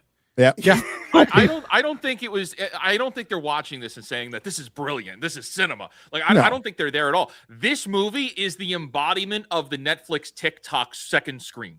This was made. It's actually, the dialogue itself is worse than season 3 of Mandalorian. It's worse than anything Disney has made. But like when you look at like the Hutts, for instance, the way that the Hutts speak in Huttese, and then they more or less restate everything they just said now in English or in common, right? Yes. That is for people that are on their phone. So it's like, hey, I hear Star Wars. That's the Hutts, and then you hear what they say again. You're not supposed to be paying attention to this. This is to be played in the background of your like when you're in the kitchen or something. You're doing your taxes. You leave this movie on. Yep. Well, the prologue we were just describing, then Zeb or whatever says, like, you're supposed to be capturing them, not just killing them so we can get information. Gets the Sigourney Weaver. Well, that was a mess. We kind of need to capture them instead of you just killing them. So I'm just like, yeah, I get it, man. It's pretty obvious what his fucking job is. It's not my fault he's a moron. Why do I have to keep hearing about it? And in that very scene, there is one of the most baffling dialogue exchanges in the entire movie where Sigourney Weaver is telling him, you don't kill people, like that's a problem. And then he follows up directly after that with this line saying, "Give me time and I'll take out every bad guy in your deck of cards." And that is a disconnected response to the proposition that she's saying. She's saying, don't kill everyone. And his response is, with enough time, I'll kill everyone. And it's like, are you even like, that's she said, don't kill everyone because we need them for information to find the others. So he's basically bragging and going, well, I'll find him anyway on my own. I don't need their information. And I'll she track them later down. says, we're trying to get, she describes it as information is trying to get a relationship going with the Hutts. If we can get it going well enough, and we can work more in them. And he's just like, yeah, no, I made a decision myself to fuck them. It's like, that's great, man. What the fuck? Because you remember at that point, he still has Rota. They can still complete the deal. But they all treat it as though it's over. It's like, it isn't. it's well, still on the and table. then they, go out of their jurisdiction and just kill the Hutts. Well, even the Mandalorian does it because the Hutt twins get eaten by Pedro Pascal's white snake. Yeah, dude, you understand? That's one of the grimmest deaths in Star Wars. He's very alive, while he's just going to sit in the stomach and slowly burn and suffocate. My favorite bit about that was their trap, though, because we've now proven that the best way to kill the Mandalorian is to drop him in water 3 inches taller than he is. Because as long as they're not roots, he can't climb out. He's just done. He can't swim at all in that armor. I love how the Hutts have their franchising down and trademark, and they all have a trap floor, with a monster. Yeah. They're like, well, Jabba has one. Why can't I have one? I was thinking You remember, right? Just they literally show him unable to swim and he has to use roots to pull him up, except when he can swim and he jumps off the thing into the water at the end and is perfectly fine. Yeah, well, because they jumped off, and then, but I think as he scoops up Grogu, he then immediately stands up to show, he's only knee deep water. Yeah, it's only knee. Yes, that is exactly it. It's like knee deep water because Grogu's almost standing up in it when they fly by. He's just like kind of looking at them. Like I'm like, Grogu swimming was one of the funniest parts of the entire movie. Dude, this is wild stuff. And it's in the trailer too. I'm so tired the million times he's been captured that they let him have his armor. This was the one definitive time where I was like, you took his helmet, okay, now take the plating. It's like, no, I'm not gonna take that. It's like, take the wrist thing, take anything. Take everything. We didn't take the grapple. He still had it. I'm more annoyed that no one shot Grogu. You can't give Grogu armor and then not shoot him. Like, at least show the armor doing something. I wish somebody would have shot him too. Man, like, God, you're just never concerned that Mando would ever die. And it's funny too because in that scene they're like, Hutts, we live hundreds of years, just like your little green child, and you know what that means, Mando. Eventually, you're not going to be around, and he'll be on his own. And I was like, ooh. Like what a crazy threat to hear from the people that are about to kill you. Like eventually your kid will outlive you. You're like, yeah. And he gets mad at this, by the way. Works. I want to be clear, right? They didn't say to him, we're gonna kill you and your kid will be alone. They said eventually you're gonna die and your kid will be without you. But and he's like, we know you'll go into a die of old age and your child will be left. Oh, dare you remind me of my mortality. We've read the script. And apparently you'll have a long life. Yeah. Oh, we got this really valuable, priceless helmet here that would go fetch a lot on the black market. Here, you can have it back. You entertained us. I do have a question when they took off Mando's helmet, where we see that he, like, his religion, no one sees his face, right? No one can see his face. So why does he, like, shave his facial hair so he has a well-manicured mustache?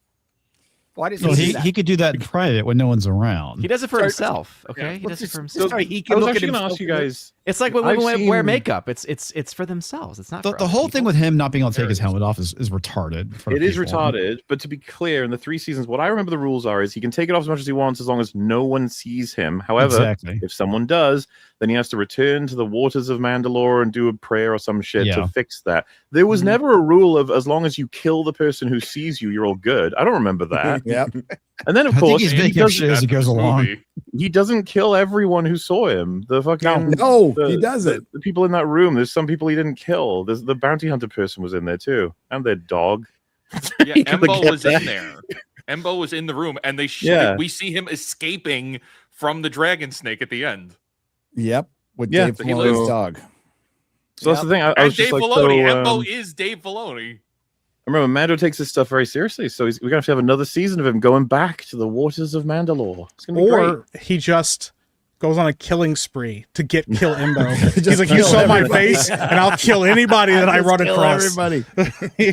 So at the end of the movie, there is the Hutt fortress, and the X-wings come in, piloted by a bunch of old men and a 76-year-old Sigourney Weaver as a Kathleen Kennedy insert. And she calls in a strike to destroy the fortress. By Mango, Grok, and Rada are still in there. And she's like, well, it's too late. You better get out of there because it's getting bombed. And we're coming to save you, but you better get the fuck out of that building. We're coming to save you, but we might be blowing you up. By the way, sovereign, planet there. And the crime organization that you tried to have a relationship with, you're just fucking killing them all at this point now. So that's going to be a problem. It's fine. Does anyone really care about the Hutts? Or the Hutts, do they have any power, really? I don't think so. But there's a lot of Hutts in that building. Well, I mean, not anymore. At one point they did, but not I was this concerned universe. what the Hutts were doing. When he's walking through the first time and you see all the Hutts in the thing, it looked like that they were getting up to some questionable activities. Just an innocent little orgy. Don't worry about it. What are they doing? They're really like worming just around slugging, each man. other. Yeah, don't look into Hut lore. There's a lot of weird Hut lore out there. I don't want to read the Hut lore. I don't even want to know that. Even like the legends, like before Disney took over, the hermaphrodites. It's weird, man. All right. Well, just because we're on that topic, the end fight scene. Because we're on that topic. It's like, well, actually, we're talking about hermaphrodites. Let's I've been waiting for this moment for you. I'm talking about the end fight scene. Been waiting for you to mention this for a while, guys. It just looks like Had this loaded a fucking week. I never thought this would ever come up, but I'm glad you said something now that you mentioned it. I wasn't going to bring it up. He turns the wardrobe around and it's just like hot bugs. And the end fight scene when Rada starts to fight the Huts, it just looks like slugs rolling around. Yes. It was the weirdest fight. Yeah, by the way, Favreau has said it's like it's a miracle we Why have the did technology hermaphrodite now. remind you of that? Well, You don't know what they're getting up to. It's like, Oh my. I thought you were going to say some like deep lore about them or something. No, yeah. they rolled around on the floor. Shad having his big thing about how to write, and then he says that. it probably wasn't the most eloquently, phrased segue. But, I admit. Speaking of having all the plumbing, 4 hours sleep, guys. Give me something. Okay. No excuse. But no, I was just gonna say. So, like, you watched Return of the Jedi, some just impressive puppeteering ever. Jabba seared into my head as a creature that I, as a kid, was just like 100% real. I don't need any trouble thinking about how he's a puppeteered creature in any kind of animatronic way. Then you have Favreau saying, like, now that we have the miracle of modern technology, we can bring to life, the Hutts in ways that they never could in the 80s. Now we can do what they always would have only dreamed of doing, and you just hard cut to them fucking rolling over each other and going, blah, blah, blah, blah. Just like, oh yeah, this is what we were missing, dude. and I remember being a kid as a Star Wars fan going, I need to see a bunch of Hutts glarbing all over each other. A Hut orgy. That's what I need. Everyone wanted to see a hot Chad. That's what they needed to see. Somebody in the chat said Rob Liefeld's glazing the movie. Rob Liefeld is like bipolar on X, man. He'll like have a chaotic, pretty decent take, and then he'll have like just the shittiest take you've ever heard. That's well, Rob. People are still rolling out the whole like, hey, kids will love it. It's like this needs to be banned from being said at this point. It's so fucking tiring with every movie that comes out. Yeah, why do you hate kids? Why do you think kids are stupid? Let kids watch good movies. Yes, write it with some sophistication. Kids will get it. Mm-hmm. They will get it. But it's written mostly by a bunch of people without children who might just think this is the idea of what kids like. Mandalorian and Grogu is not good. Okay. Some people are defending it, and that's fine. You can like what you like. Rob Liefeld's going to go out there and defend it. As far as its ranking of worst Star Wars movie, man, pick your poison on that one. I'm not going to say it's the worst Star Wars movie. It's just the latest worst Star Wars movie. I mean, yeah. Does anyone here think it's worse than all the sequels? I still think the sequels are. Well, the sequels are way worse. Yeah, worse. Rise of Cause way Skywalker more takes damage. the cake. Okay. Still. Yeah. This is brought that- blatantly this was just- inoffensive. You brought that up inoffensively boring. before the show, Mahler. What's worse, Solo or Mandalorian and Grogu? Mandalorian Grogu. Does everyone want to throw a vote in? I mean, one by one? Mandalorian It's Grogu, been I such reckon, a is long worse than time. Solo. I honestly don't remember Solo. I would have said that Mandalorian and Grogu would have been worse than the sequels. Hang on, because this is not a movie, but it's being graded as if it is a movie, and I think we should be criticizing the shit out of Disney for why did we have to go to a theater to see this? This should have been on your TV at home. You should have been able to pause this. Why and did we skip have to? ahead or run it? Why at did you 2 make times us? speed. Why'd you make us do this? It is a good point because you are supposed to be making it for the medium that you're showing it on. So on TV, maybe I don't actually like the argument, but if you do want to do the argument that you need to repeat things or write a certain way, or it's on a second screen, so it doesn't matter as much. But just like on YouTube, people started to edit for attention because there's all those competing videos on the side. So you have to constantly keep giving people things, so otherwise they'll just get distracted and go somewhere else. A movie, you've got them trapped. They're not going anywhere, almost certainly. And so you can do things slower and build things up and actually set everything out properly. You don't need to do the tricks that you would on like YouTube or television and things. Yes. So you shouldn't be allowing yourself to engage in the Netflix style of storytelling when you know they're focused because they've got nothing else to distract them from it. Yep. Yeah, 100%. I mean, just I to think go to it's bat worse as for a movie. just to go to bat for the sequels being the worst is like they're just abominable, hateful, spiteful pieces of shit that don't deserve to exist. Just throwing that out there. And I agree with that. Yeah, but I would say, deserve to exist either, but for different reasons. I would say Solo is still worse because even though it's Orville Redenbacher as Solo, they still completely nerf and cuck Solo in that movie on Solo. And I mean, just giving him his name. His last name was Solo. I'd be inclined to say Solo is worse, but it does feel like my brain's just defaulting to like, well, it's because Mando and Grogu is barely a story, and it's almost like it's like preventing me from saying it's worse, even though that in some ways makes it worse. You know, like, kind of what you guys are talking about. Yeah, it's a weird film, dude. Yeah, I think Solo does more damage to like the universe and lore and legacy characters, but I do think Mandalorian and Grogu has more objective faults in terms of retarded writing, just absolute nonsense bullcrap stuff happening consistently throughout the film. I don't even know if that's true. A lot of people give Solo like Solo doesn't make any fucking sense either throughout. No, it doesn't. The more I think about, like, I remember some of the good things Darth about Solo Maul's at the end. But when I start thinking about the bad stuff in Solo, I'm like, yeah, no, actually Solo's a lot worse. Solo sucks. Freckle Jesus, you know, she takes off the mask and go, "It's a girl." Oh my god! Okay, I forgot about Freckle person. Or the fact that they had to explain, like, they're like, "Yeah, we jettisoned this cargo. That's why there's like that little divot in the Millennium Falcon." You're like, you had to explain that to people, like that was a thing. Yes. They're like, where did you get that gun? I don't know, man. There's a backstory for it somewhere. I'll explain it to you later. Holy crap! The robot revolution is robot revolution. Robot revolution. Halfway through the movie, when you like, because you get the moment where like Lando's introduced, you're like, oh, this is kind of cool, Lando, and then he's like, I want to have sex with that robot. And you're like, okay.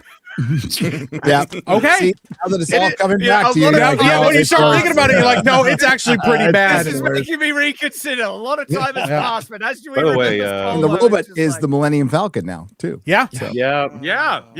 You know, the Freckle Jesus, by the way, in Falcon the Winter Soldier and Willow and Solo, I'm pretty sure she has a scene in all three of them where a mask is taken off and you're supposed to go, oh, it's a little girl. It's a girl. Yeah, in Willow, that's the very first scene. Yeah. Oh god, it's her again. Yeah. Like one of the most forced moments that I think they just want us to forget about entirely. Remember when with the Taskmaster, when there was a dude playing the role and then they took the mask off and it was a girl, and you can see the clear difference in the body. You're like walking down the hallway, these big ass shoulders and shit, and take the mask off, and it's just feminine, like skinny body. You're like, yo.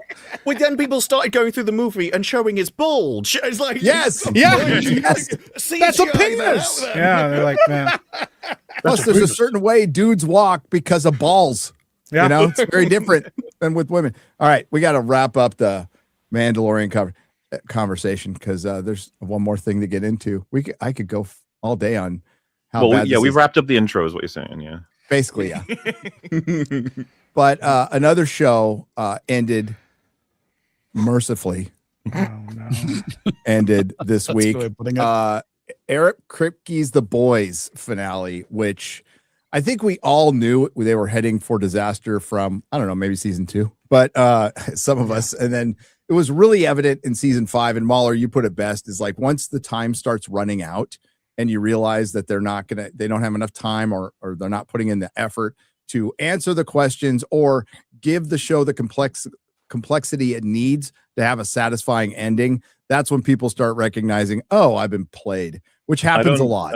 I don't mean this in any way insulting if you maybe qualify in this category, but like autopilot fans will make every justification going forward until they run out of future road. Like as soon as the road's gone, it's like, well, now I can't speculate about how they're going to fix all this, so we're fucked. It's shit. Stranger Things. Yeah, it happened. It's happened many times, honestly. The road never ran out for them, though. They're still waiting on that next episode. Like, that's my favorite thing about that series. That woman who went crazy making that video, she's gonna be on her deathbed in fucking 50 years or whatever. Like, you don't understand. The door handle switched sides. They put the door the wrong way around, and then this thing changed colors. We're actually in someone's dreams. She said at some point, by the way, that like there's a good chance now that they'll never release it for Backlash or whatever. So she really has built in. There's no way she can be proven wrong. She figured out the ultra cope. She's like, this is the best way to do it. Yeah.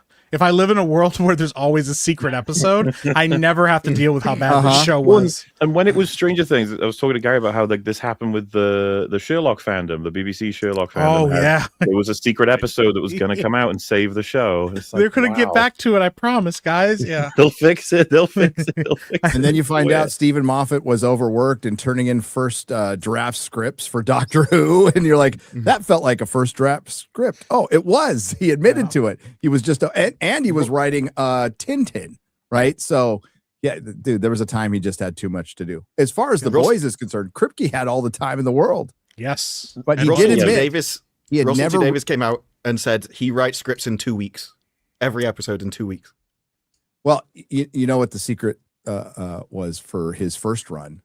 Disparu was Moffat was there. Other people. Yeah, Moffat was there. They have a great conversation in the TARDIS where you can just tell Moffat understands the character and he's talking to Russell T. Davis and he hates everything he's saying. Like Davis is like, oh, we can do everything. We can move the central column over there. We can just change everything. He's like, no, it's important that it's there. It forms part of the universe. And you may not understand why it's there, but it is important that it's there and you keep it there. And Davis is like, we can move it. It's fine.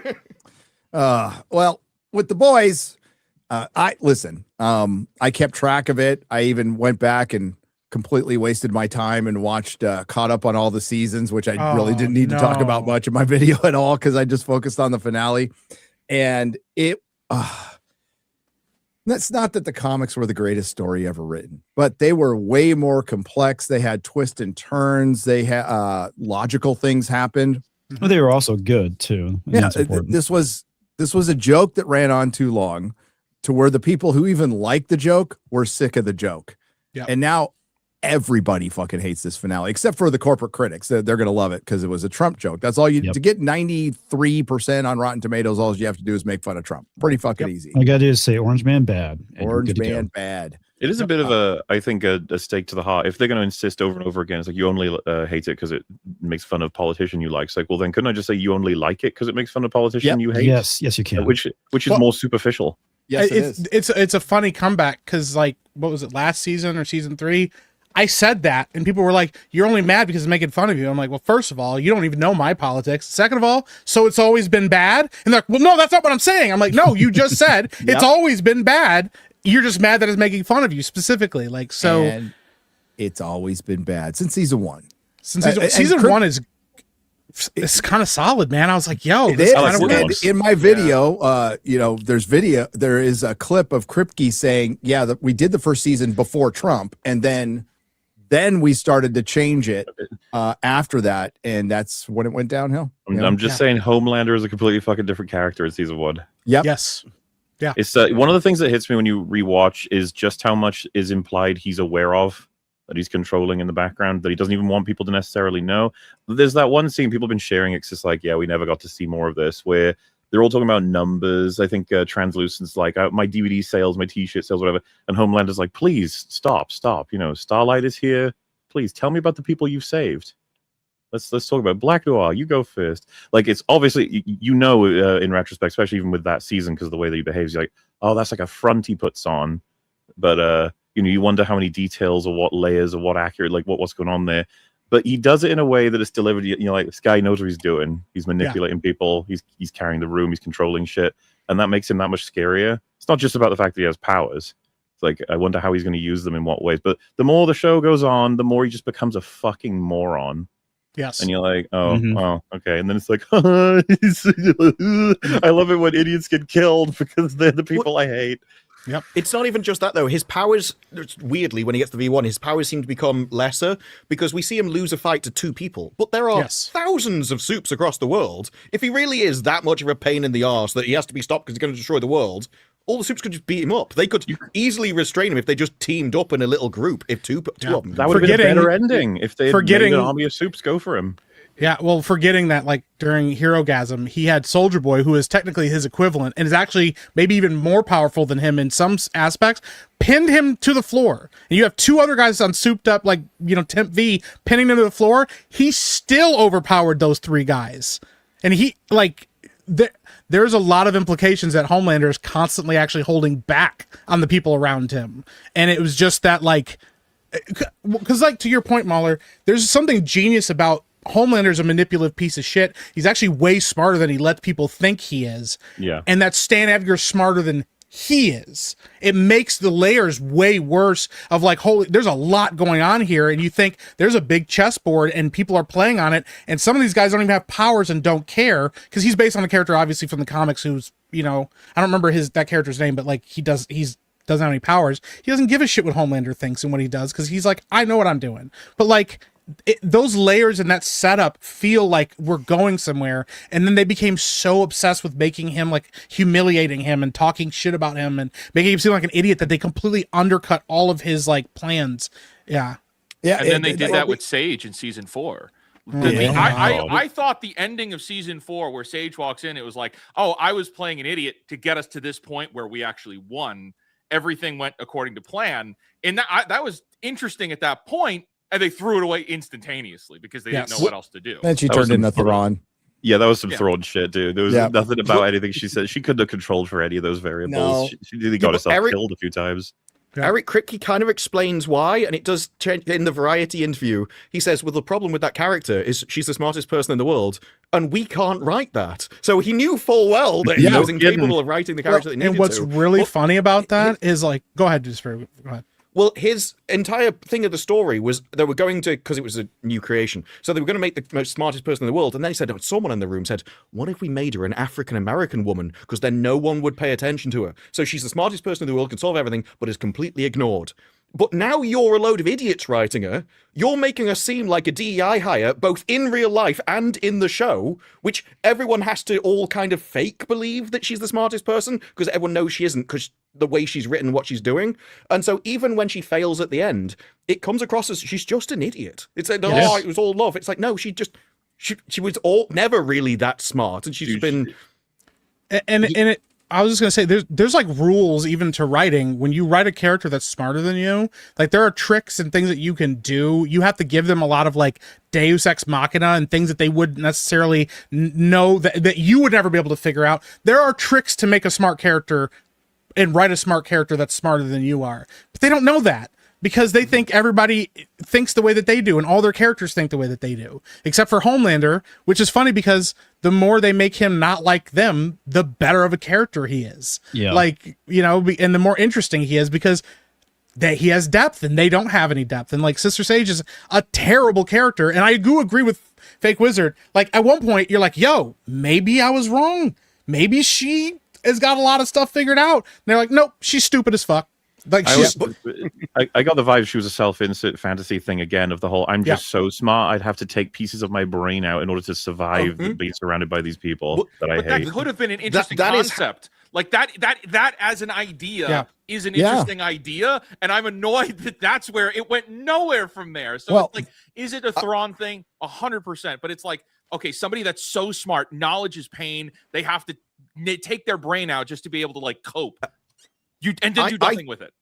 I think that's essentially a stupid person's idea of what it's like to be clever. And I think it's because Eric Kripke feels like this. He's got a chip on his shoulder, everything else. I think this is why he's having to go at Elon Musk and everything, and Trump and everyone else. And he doesn't try and aspire to them. He doesn't try and improve himself. He tries to drag everyone down by humiliating them to his level. And I think he's doing that with intelligence. It's like, well, if I was smart, I'd have to drag down. Eric Kripke is like Homelander. He's acting exactly like him. No, so maybe that's why he identifies. He tried to make this one note. He's living out his murder fantasy, his rage, leftist, progressive murder fantasy by using Homelander. Dominated the show. It fucking overshadowed Carl Urban as Billy the Butcher, who was supposed to be the real villain of the fucking show. And he stuck with that so long he got trapped. And then they tried to put some of the comic at the end, which, like, at this point, you're so far off. Yeah. People were expecting shock and awe. There's a whole fucking scene, I think it's season 3, where they're setting all this up. And instead of scorched earth, you get a little stained carpet or everything. But, he's acting, all the people he's trying to own, Kripke's acting just like he thinks they act. Yes. It's he obviously obsesses about this guy. I find as well, the scene you're talking about where they like vaporize a whole bunch of people is horrifying. But you also get the whole when he describes in detail to Starlight how he would destroy the world, which is quite interesting. Where he says he's going to start like major places for power and all kinds of like transport supplies and all the major governmental forces and stuff. Just saying it in a way that sounds like he's thought about it in good detail, and that it's probably going to happen eventually, inevitably. The other thing that bothers me about this is like people will tell you online, the media literacy people will say like, do you understand he's the bad guy? And you're like, okay, do you know one of the most popular characters in fiction is Darth Vader? Do you think anyone thinks he was the good guy? One of the most popular TV characters, Archie Bunker.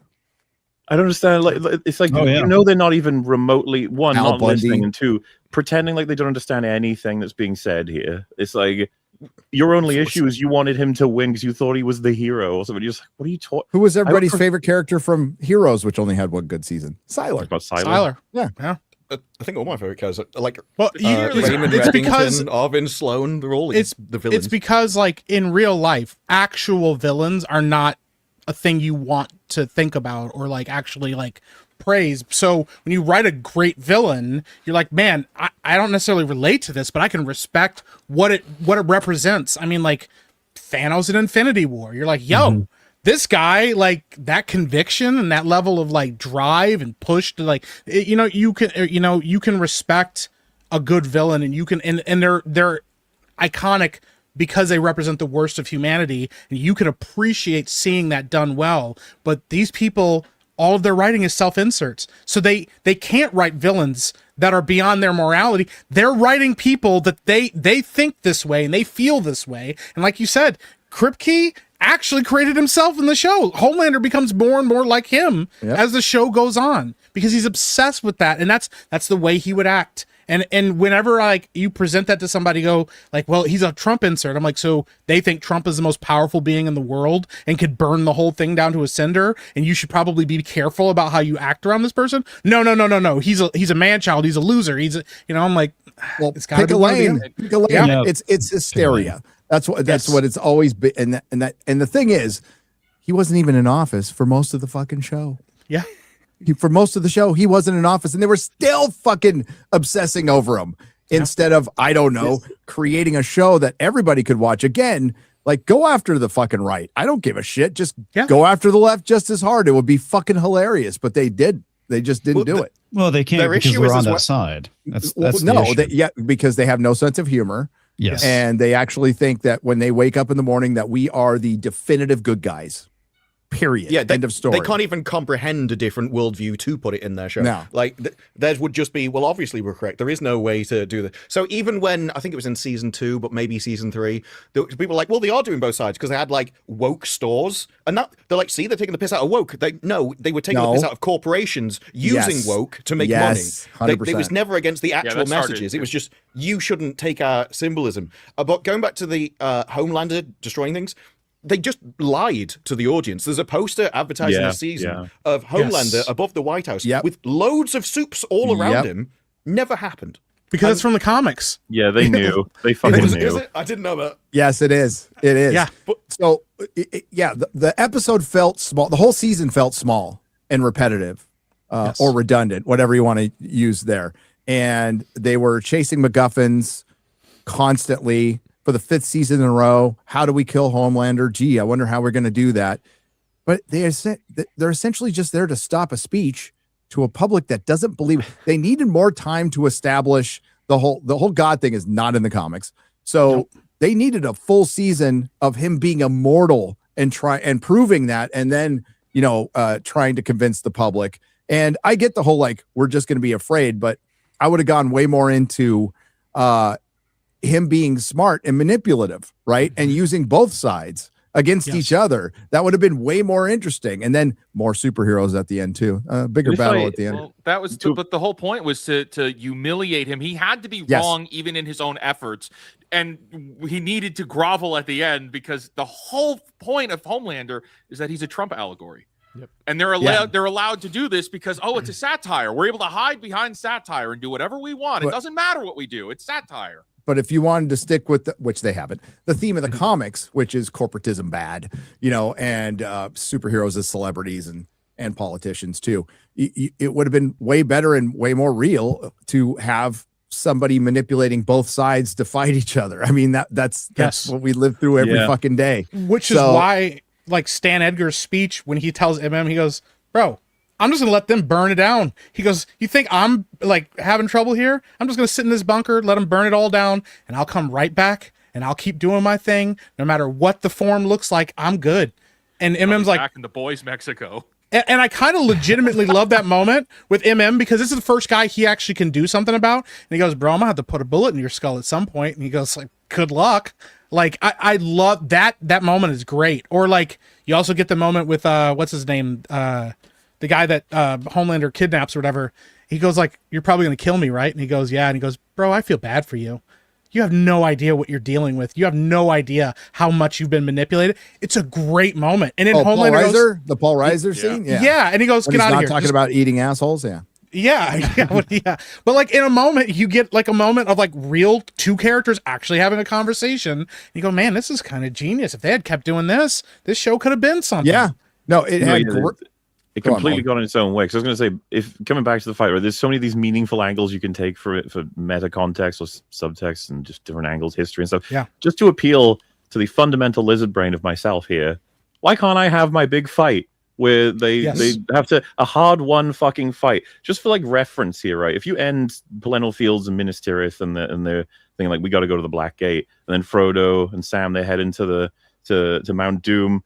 They're on their way to the Black Gate, and then Frodo walks in and tosses the ring, and Sauron dies. And you're like, oh, and again, it would be like, oh well, yeah, okay, I guess that was always possible, but like ignoring the fact that all of this power scaling shit destroys any argument for how this made sense. If you did this, it's like, oh well, that kind of, and they go, oh, you wanted Sauron to win? You're like, no, I wanted it to be hard to beat him. Yes. I want my heroes wanted a challenge. You wanted a good story? You wanted a interesting. good story with a good ending? How dare you? It's not even just about being a good story, though, because if you have a really weak, pathetic villain that is nothing and is always failing at all times, then everyone else that can't beat him throughout 5 seasons is also really weak, pathetic, and I don't know why I'm supposed to care if any of them die, because you can't even beat this guy.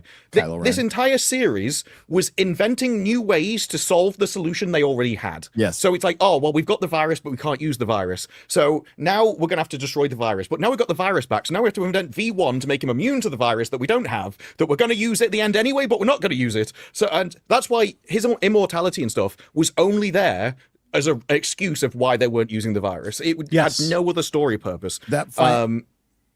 Finish up. Sorry. And so it's a case of, it felt like they didn't have a story. There was no goal.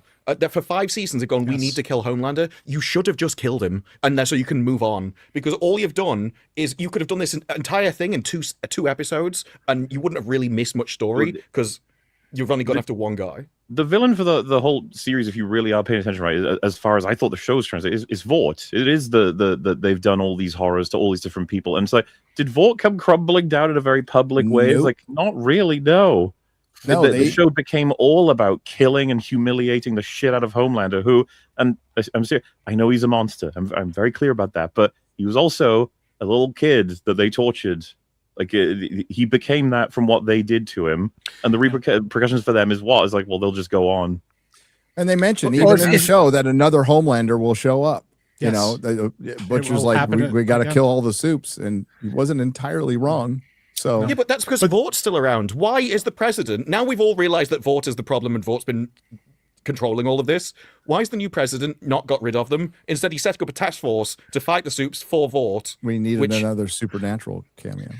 Or, you know, it's like, how else are we supposed to keep the universe going? Have also, at this point off series planned? Like, are they planning to just like keep the universe? They got the VCU, the Vought Cinematic Universe, guys. Isn't that funny? They've been making fun of the MCU this whole time, and they're just copying it. They just became it. So that battle. So were you going to say something, Odin? Sorry. Yeah, I would say, like, because also it's frustrating because you're like, okay, so you've just also created Kimiko with the ability to take away powers. So you theoretically could, utilize that to take away all the soup's powers instead of just killing them.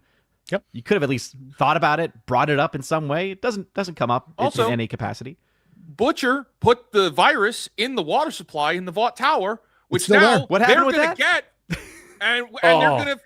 There's a fire.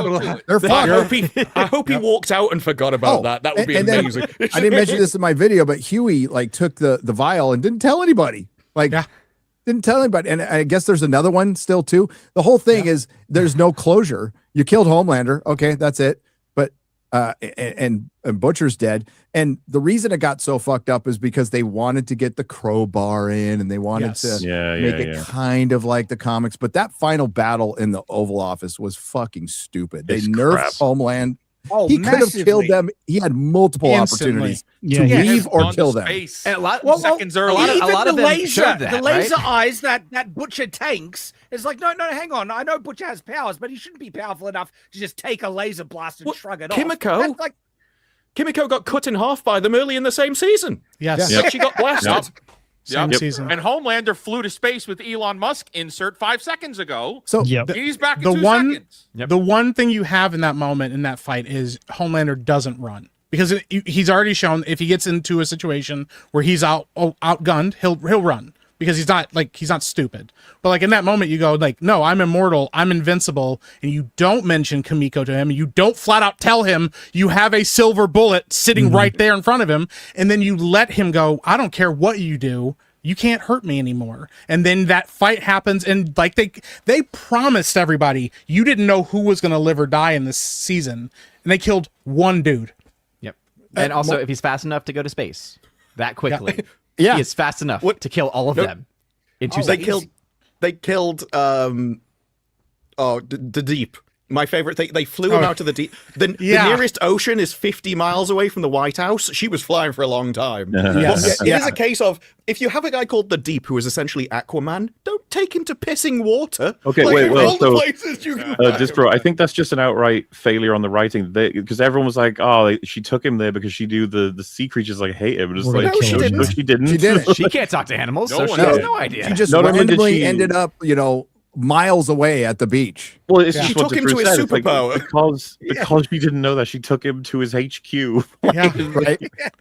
She was Stupidest literally thing the one ever. that knocked him into the water. They made it sound like something crazy was going to happen with the Deep, and I'm like, if you really wanted to, like, you just take away his powers. He ends up in prison, and he just gets like, gets passed around like a Buggered. peace pipe or something. Yeah. That's No, like, that's, the first that's the scene worst is- thing that could happen to him. Yeah. The first Yeah, scene is it- him Dude, they having would to make get him down on his enjoy it. knees They would and make do him enjoy something. that. Just 'Cause like then they it- did. Yes, it's like a he did. whole circle Yes. of yep. Like this shit writes itself, y'all. Like I know. and they, and that's the thing. And me and Disper actually talked about this a little bit. Like, if you take away Homelander's powers, you can't kill him, because the worst thing that could ever happen to him is to him be powerless and a regular person. One of you now. Because if you go apotheosis, I'm a god now. Then the alternate of that is not death. It's actually just being powerless. That's the worst fate possible. But they couldn't get out of their own way enough to go, nope, he doesn't have any powers. We have to kill him. And they'll use the comics to justify it. Guys, it's in the comics. Oh, we stop.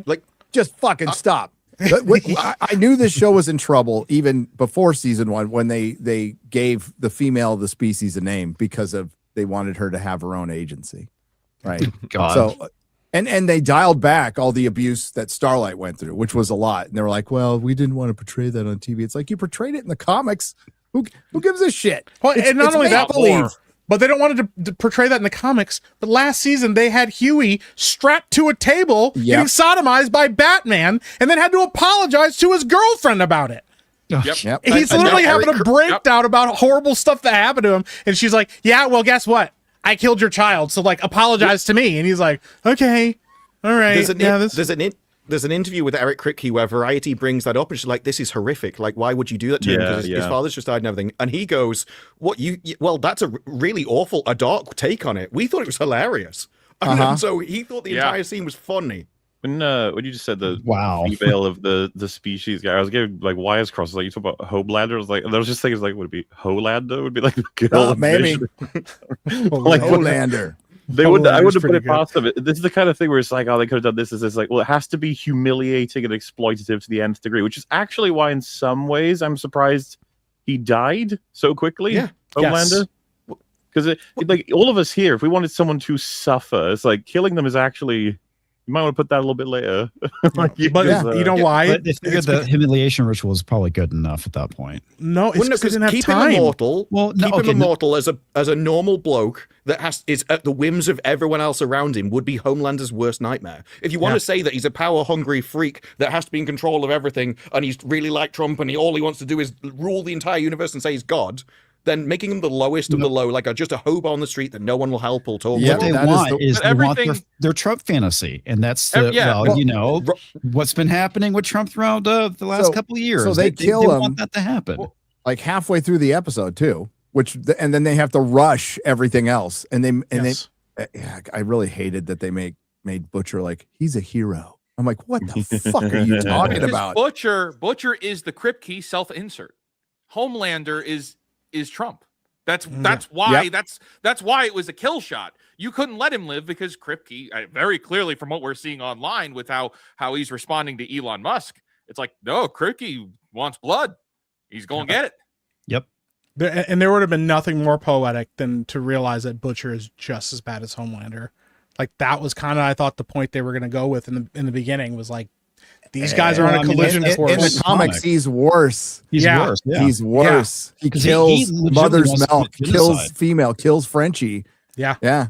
Because Eric Kripke has commented on that, and he said the reason why he didn't do it is because he didn't feel that the comics book ending was satisfying to him. I'm like, do you think this ending will be satisfying to anybody? I think him. He didn't care about anybody else. Could you imagine? Could you imagine though? Like you get to that moment and like Homelander's dead and you think everything's good, and Butcher just slaughters the boys, and it's just like, yo, what? Because that ending would have been. I think that would have caused a lot of conversation. We would have been talking about it for the next 15 years. Yep.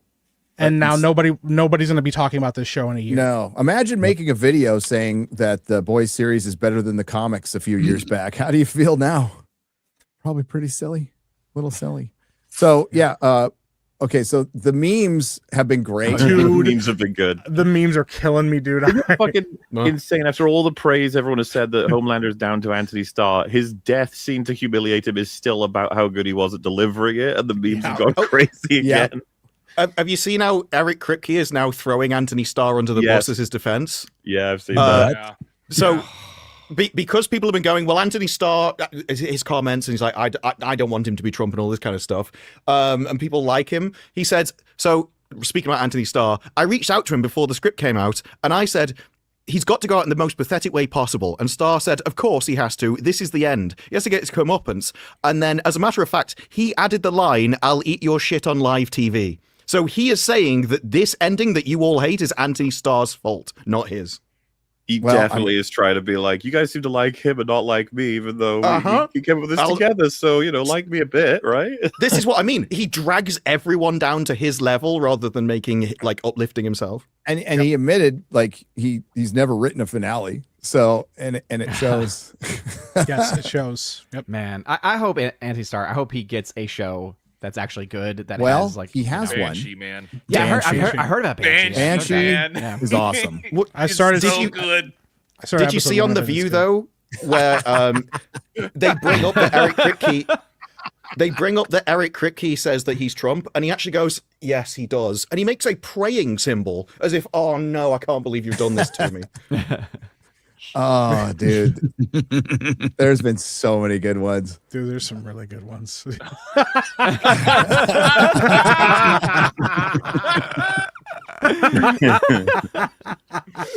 like the I'll eat your shit on the dark side of the moon.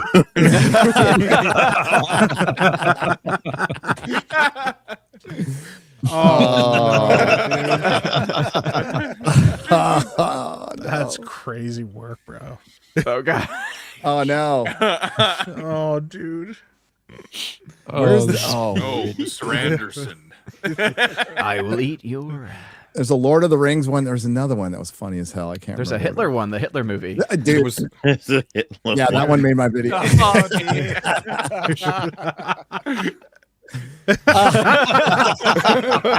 Dude, did you On the way down? Did you guys see the Xenomorph one that just says hiss, hiss, hiss over and over? Oh my god! On the Minas Tirith lawn. Oh, dude. Oh no! Dude. On the dark side of the moon. Didn't even change it. That is meme perfection right That's there. actually great. Yeah, that shit's amazing. That's meme evolution. It's Holy beautiful. shit, Yes. dude. Oh my gosh, dude. Hey, thank you for the memes, the boys. Some of the best memes we've ever seen from a TV show. Yeah, I had to do it. Sorry. I posted on Twitter, hi Reddit, and I just wanted to point out all the times I appear in the boys comics, which is twice, issue 23 and 37. I make appearances in the boys comics because I know the artist, the co-creator of the show. Don't know how happy he will be with my final review. Listen, Derek, I love you. I hope you got a big fucking bag of money and you never have to work another day in your fucking life. All right. Hell yeah. So, hell yeah, Derek. With you and your lovely family could all live in peace from all the money you made from this. But yeah, so there's I have the original art from that stuff too. Nice. Yeah, Wow. it was neat being in a Yeah. comic book. I've been in a few. I've been in Happy. I think one called Ballistic. I've never been able to find it, but he drew me in a short like web story as a Gotham City police officer. Oh, hell yeah. That's awesome. I get stabbed in the mouth with a scalpel in Happy. Happy was a That's TV show. That's by a the little way. less rad. Yeah. Yeah. Happy actually had a good first season. Yeah, it was pretty good. And a bad second season. But, That's kind of the standard these days, it seems. well, they went off the comic. It was only like a mini series, right? So they created a whole new thing. But Happy's when will they good. learn? You know, when will they learn? Never. They will never leer. Odin. They will never. true. Speaking quickly. The leering Speaking. center, yes. How much time you got left, Mahler? Like 10 minutes. I don't know. Okay. Speaking of never leering, Millie Aldercock, as Drinker called her, has gone out and really just kind of pulled a She-Hulk. It's not helping at all. She's And determined to tank this film, like so many of her comments leading up think- to Supergirl. Just I know actors are stupid and detached and really have no connection. And I think she just believes what her staff, James Gunn, and everybody. Nice ad for morning. Velveeta. Brought to you by yeah. Velveeta. So I think she doesn't know what's going on with comic culture or online. And I'm not trying to be like, this is just a fact. So she probably believes when James Gunn or her representation tell her that like, it's just a bunch of Christian dads. You can ignore them. They're not going to go to your Supergirl movie. You know, I think she believes it. I wasn't Well, going to that go is before, exactly but it. now. No, but that is Odin. exactly it. And this I feel entire personally article, when you read it, is just definitely aimed at like a female demographic. The first half of this article is talking about food and clothes and like the emotions of people as they're going into the interview. So I genuinely think they don't realize that the audience for Supergirl is still men. It's superheroes in general. Absolutely. You're 100% right. I think she believes it's Barbie. Like it's just going to be women going to this movie. So Devil Wears Prada. Screw yeah. Like no. They expect that their huge majority demographic will all be like, yeah, screw men, and this will actually win them over in this kind of interview. Yeah. The and funny then when you thing, too, this is fucking that- punk rock shit. Yeah. Yeah. The women that are this, the women she's trying to appeal to, many of them are married to these Christian men. And what they don't want to admit also is the fact that even when there are these female heavy demographic movies like Barbie or Devil Wears Prada, it's still about a 60-40 split, maybe 70-30. So that's still a lot of guys that you're now attacking. And It's anecdotal, Odin, but you know, guess how many women bought Supergirl comics in my store? 1, 2, 3, 0. 0. Ooh. Damn. Damn. 0. All dudes bought this comic. Mostly dudes are going to go see this movie. Yes. And some will probably defend it with their life, and God bless them for it. But now the conversation has been what's going to make less money, what's going to be a bigger bomb, a flop, or underperformer, shall we say? Will it be Mandalorian and Grogu or Supergirl? I am torn at this point. I think you're not. What do you think? Supergirl underperforms Mando Grogu. I'm almost certain. You might be right. I need someone to tell me why anyone would think this movie is going to do in any way well. What is the reasoning? James Gunn's amazing. Didn't you not see Superman? It's like the best movie ever. I mean, it was like a massive hit. It was pure cinema, Mahler. What are you talking about? Greatest Superman movie ever made. Yep. Supergirl star Millie Alcock attacks fans again, mocks Christian dads, says it's okay to piss off the right people. Wow. How's that working out for Kripke or the rest of Hollywood right now? It's James Gunn for that matter. It's working great. Or James Gunn. Nope. There you go. But that exact phrase has been used multiple times. It was said in Doctor Who that if the people are complaining about woke, you're pissing off the right people. There was another one I included in a video, and I can't remember exactly what it is off the top of my head. But there's about 3 times they use the exact phrase. And I think these go around in like the little friendship groups. Yes. Oh, it's fine. No, of course you're doing that. You're pissing off the right people. And so they just repeat what they've heard. Oh my God, this has been going on for 10 years, Disparu, pissing off the right people. And just to state the obvious, everybody, James Gunn, Hollywood, this Supergirl movie is not in the position to piss anybody off. You can't afford it. Your industry is fucking dying.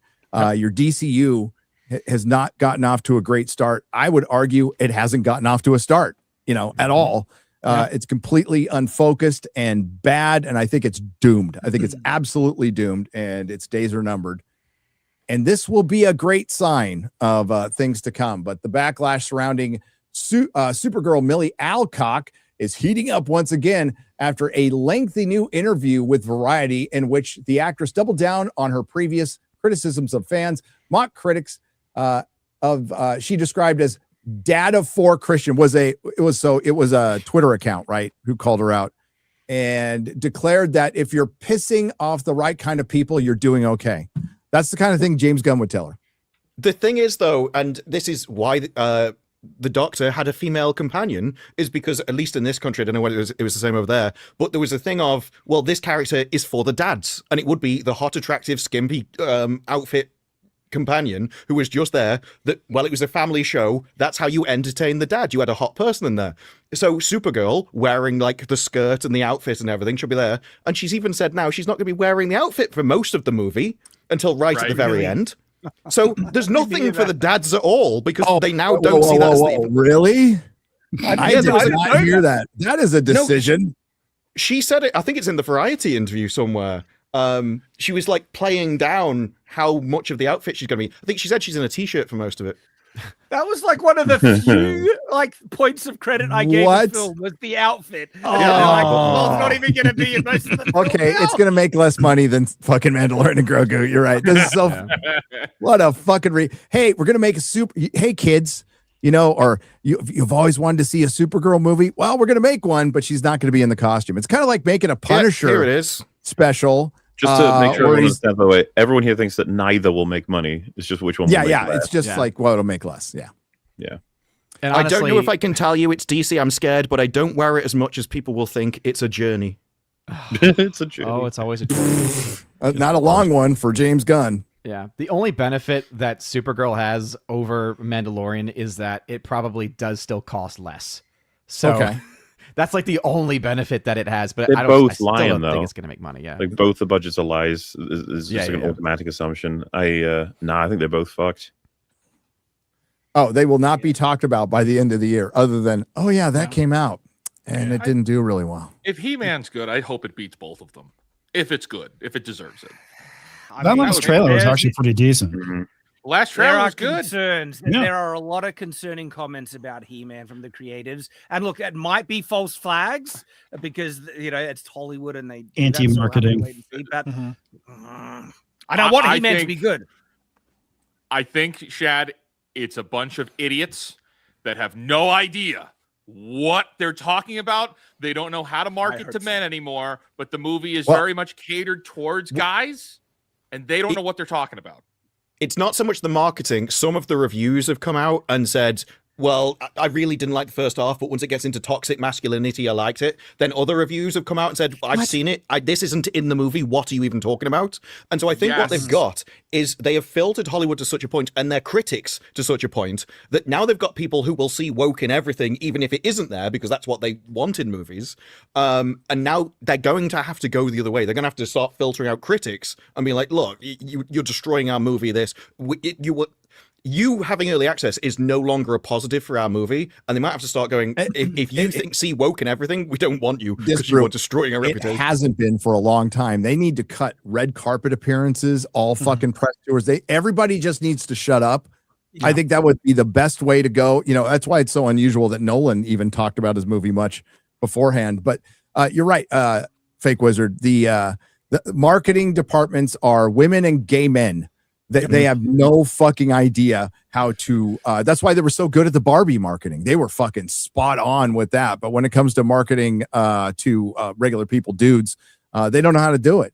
And we get this situation. I wouldn't be surprised at all if none of that shows up. It'd be nice if none of it showed up. But the expectations are that it's not going to perform very well. But if we're looking Amazon right now, you know, talk about what you want with Bond, right? We don't know where that's going to go, but Amazon is playing hardball for the movies. We had Sheep Detectives this year. That's Amazon, and that was very good. Project Hail Mary, that's Amazon. That was very good. Masters of the Universe is super expensive. Like, this movie needs to make a lot of money, and the projections are really low. If it's good, I hope it hits, and if it's good, like, we should support. Fingers crossed, man. How crazy would it be if MGM comes back? If it's bad, I'm going to be so pissed off. I'm an OG He-Man fan. I love the He-Man franchise, and I would love a good He-Man film. If this, I've been saying this for a while about Amazon. I very much think they're hedging their bets. They've always been hedging their bets because they will put out things that are like very based and like don't have like DEI in it and all this stuff. And then they'll drop something like The Boys and like be behind both of them because I think they're kind of trying to figure out where the market is and trying to play to both sides. And I think if these movies keep making money, it'll kind of just tell them, okay, like, we got to keep funneling money this way. We got to keep making projects like this because, you know, you get Jack Ryan and then you get the Terminal List and then you get a spinoff of that. And you got all these other shows that are kind of like following a formula that go counter to what they said they were going to do with all the DEI stuff, you know? And then you also have Rings of Power. So you're like, what are we doing? But if you put all that, like, if you just give it to MGM and just say, hey, we're going to keep making movies through you like this, and we could just say that's MGM doing it. Most people don't even know it's Amazon behind it. Cool. And then we could keep doing our other thing and making the DEI quotas that we need to on other projects that probably won't do well and we'll cancel after a couple seasons. And we'll just kind of keep funneling people around and making money because all they really want you to do is keep your Amazon Prime. That's all that matters to them. Project Hail Mary, Project Hail Mary taught them every lesson they need to know, and they will ignore it, just like they ignored it with Top Gun Maverick. Mahler? Yes? Mahler's got to go. Unless you want to stay. It's been fun, lads. Yeah. But thank you. Of course, no problem. You know, I guess coming up? we're going to talk about, of all things, I know, it's crazy, that new Star Wars movie on Saturday. The one with the Grogu and the... You know, it just would have been nice, I guess, with these two big conversations we had. The ultimate payoff I think all of us were looking for. Homelander to laser the fuck out of Grogu. That would have been something. A little green puddle. That would have been cool. When he gets V1, he shoots his eye beams into the sky and then it just hits Grogu. Yes. Yeah. The good ending. Somebody will do that with AI within 10 minutes. I'm sure. Yeah, dude, they're already remaking the ending of The Boys with AI. I've seen that. Yes. So thank you for your time, Mahler. Go watch him on EFAP tomorrow with the gang. It'll be a fun show. Have a good one. Toodle pip. See you. All right, to the quickly to the Amazon thing, you do have to do a bit of a two-area thing because they got rid of Jennifer Salke and she was one of the main feminist driving forces in the company, she had her green lighting powers stripped for about a year before they actually got rid of her officially. So there may be a bit of a era switch as they try and sort out the mess that she made with Reputation. Yeah, also I'm looking at the right now the projections for Masters of the Universe, and $30 million opening weekend projected total domestic of only $80 million, and it cost about almost $200 million. It to make. needs some word of mouth. Word of It mouth. needs to be really good does. to get word of mouth. Yeah. If it's good, I think it could have legs, considering like Mandalorian and Grogu, that's a stinker, right? And I mean, Toy Story will crush this movie. So it's got to get because good word even of with mouth. legs though, if you're holding from that slow of a start though, even the best legs in the world aren't going to save you. No, but what you need to do and what they need is that you need a movie that resonates with young boys. You need a movie that young boys go see it, and you reignite that market because they are the driver. They are a massive driver of the market when it comes to stuff like this. I mean, So- Just they need to do an win over incredibly- the dads, because if this movie, I'm not taking my boys to see this movie until I watch it first, and if it's good, I will take them to it. And I was like, yeah, He-Man, let's get into it. But if it's bad, nah, there's no. It's so easy to like the boy demographic and the man demographic is basically the same thing. They always say men don't grow up; they just get more expensive toys. And all you have to do is just have a man basically fighting the king country to protect his people in search of honor, glory, just really basic stuff. But you can't do any of the other. You can't water it down. You can't have. You can't. Oh no, we've got to get all these other people. No, it's just a male story. And then when everyone cries in your company, they're not going to work on it. Fire them. Like you use it as a filter thing and just double down on bro, all things. I just want like 6 months at one of these places so I can just fire people. Oh, make me so happy. It would make my soul prosper to just walk in a room and be like, well, I didn't really like this. And I go, you're fired. Get out. What you mean? Yeah. What do you think I mean? Get out. You're fired. Like, did I not say not end of day now. What do you mean by that? What do you mean? But the thing is, like, that, go ahead. Go ahead. No, go ahead, Mike.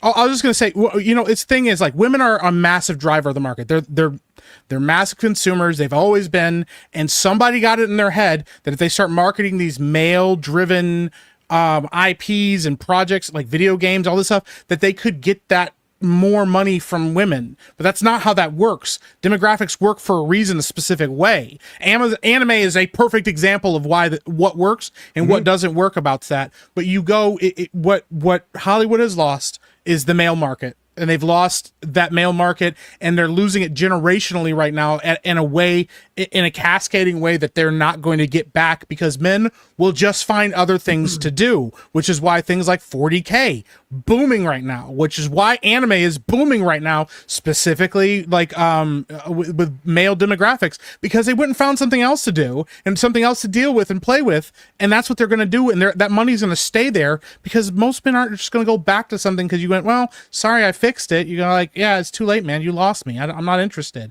So they have to start making something now that's going to resonate with young kids and young boys, that then the fathers will go see and go, oh man, this is actually kind of awesome. Man, I forgot about this. This is great. And then bring them back that way. But I don't think they can do it, because like we've been saying, there's too many people in the foundation that don't like that and won't let that happen and don't want that to happen. Yeah, because they're activists. There's Mike, too many activists. It's interesting.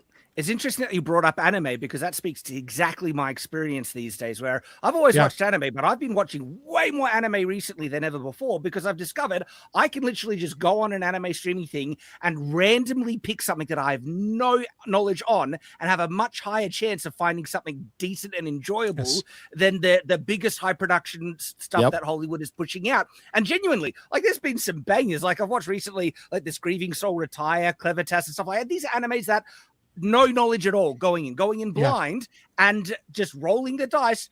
You do find some stinkers, weird ones, and sometimes you find great, a much higher chance of finding great stuff. And you're right, there is alternatives that people will be turning to, and I've been just finding it in anime.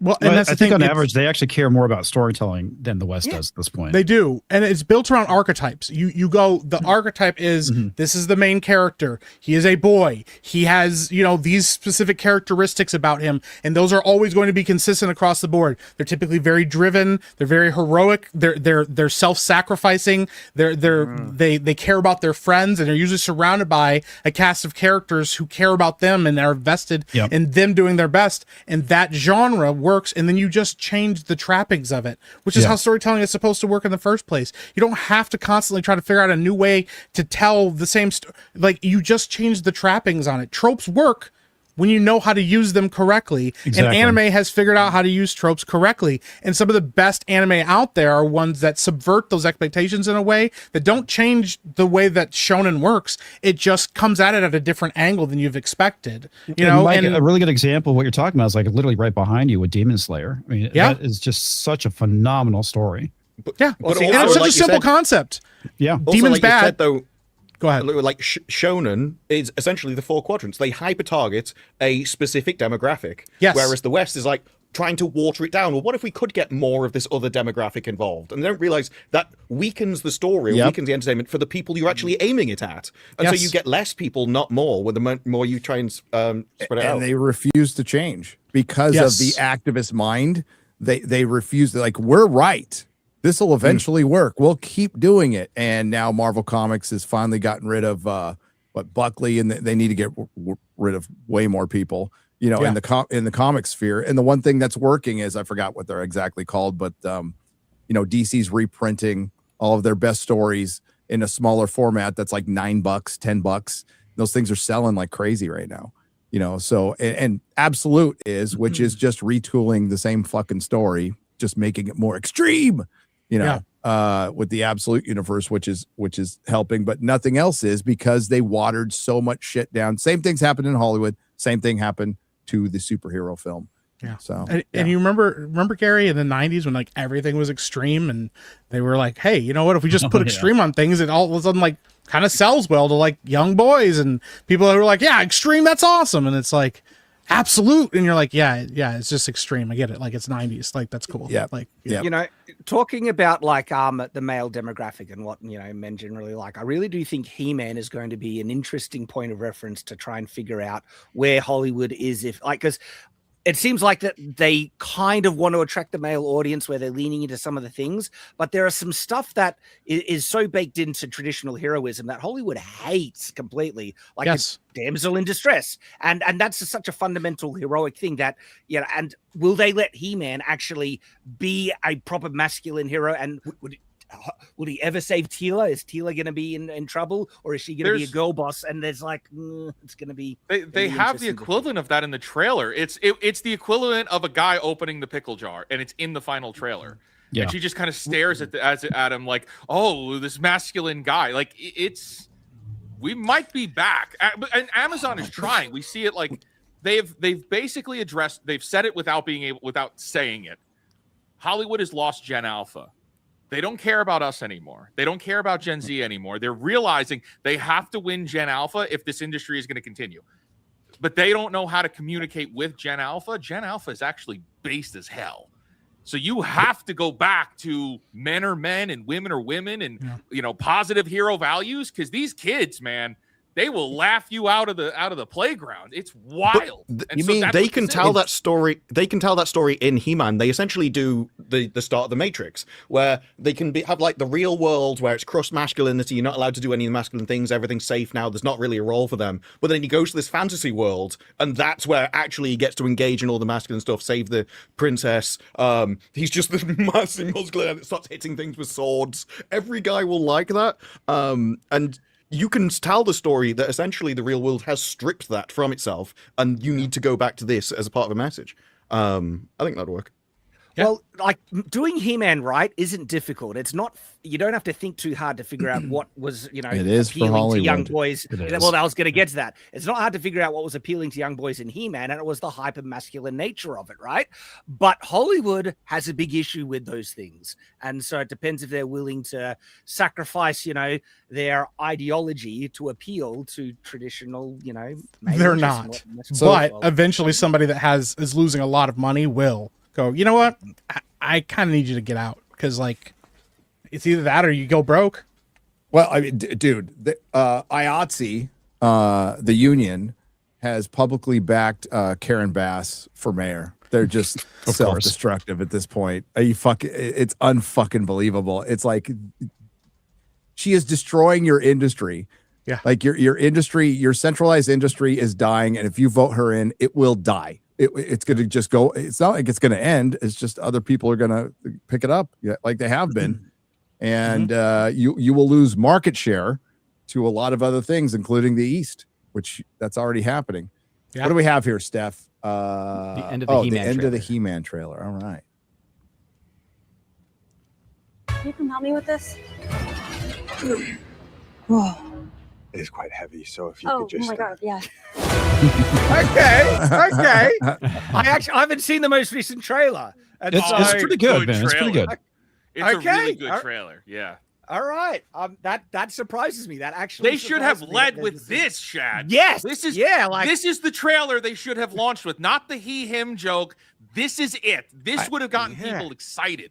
I just think He-Man, it's a bit long in the tooth, right? A little late on this, and even if they get it right, I don't know how much energy there is going to be behind it because us old fuckers, man, we ain't going to a movie unless we have to. Yeah, I mean, It's a if pain it in is the good, ass. though, I'll be taking my sons to it if this is good, right? I got 4. Good. And I'll be hyping it up.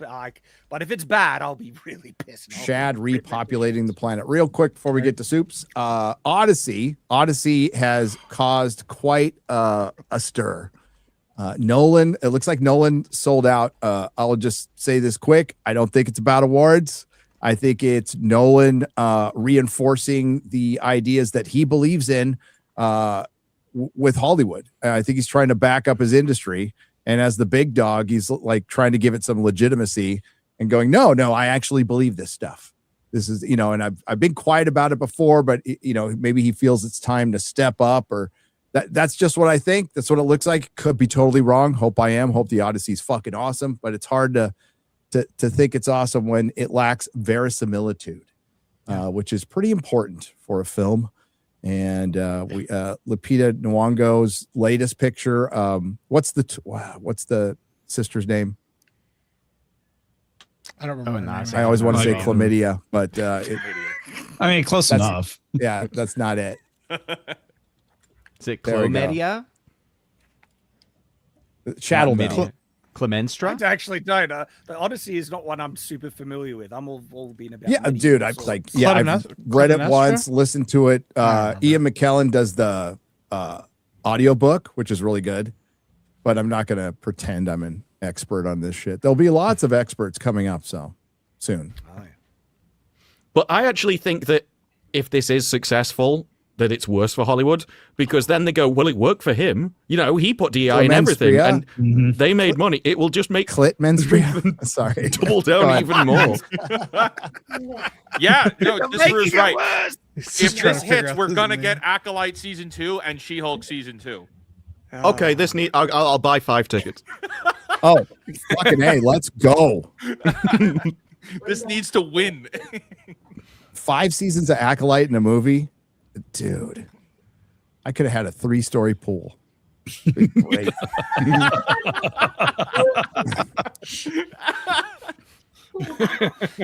Be awesome. So it's Clemenstria. I'm not sure any of these are better. I don't know. Yeah. I love the chat. I don't trust you. So I have a reliable source saying grape soda. wow. You better ask for forgiveness. It was in the chat. It was in the chat. It was Nolan. I trusted Don't put the this chat. on the chat. No, I respect that, trusted them. actually. I'm not going to lie. Yeah, so that's Helena Troy's sister, or sister, we'll say sister. And, yeah. I think this man, I fucking hate to bet against Nolan because listen, I think some of his movies are bad. Dark Knight Rises is bad, is a very bad film.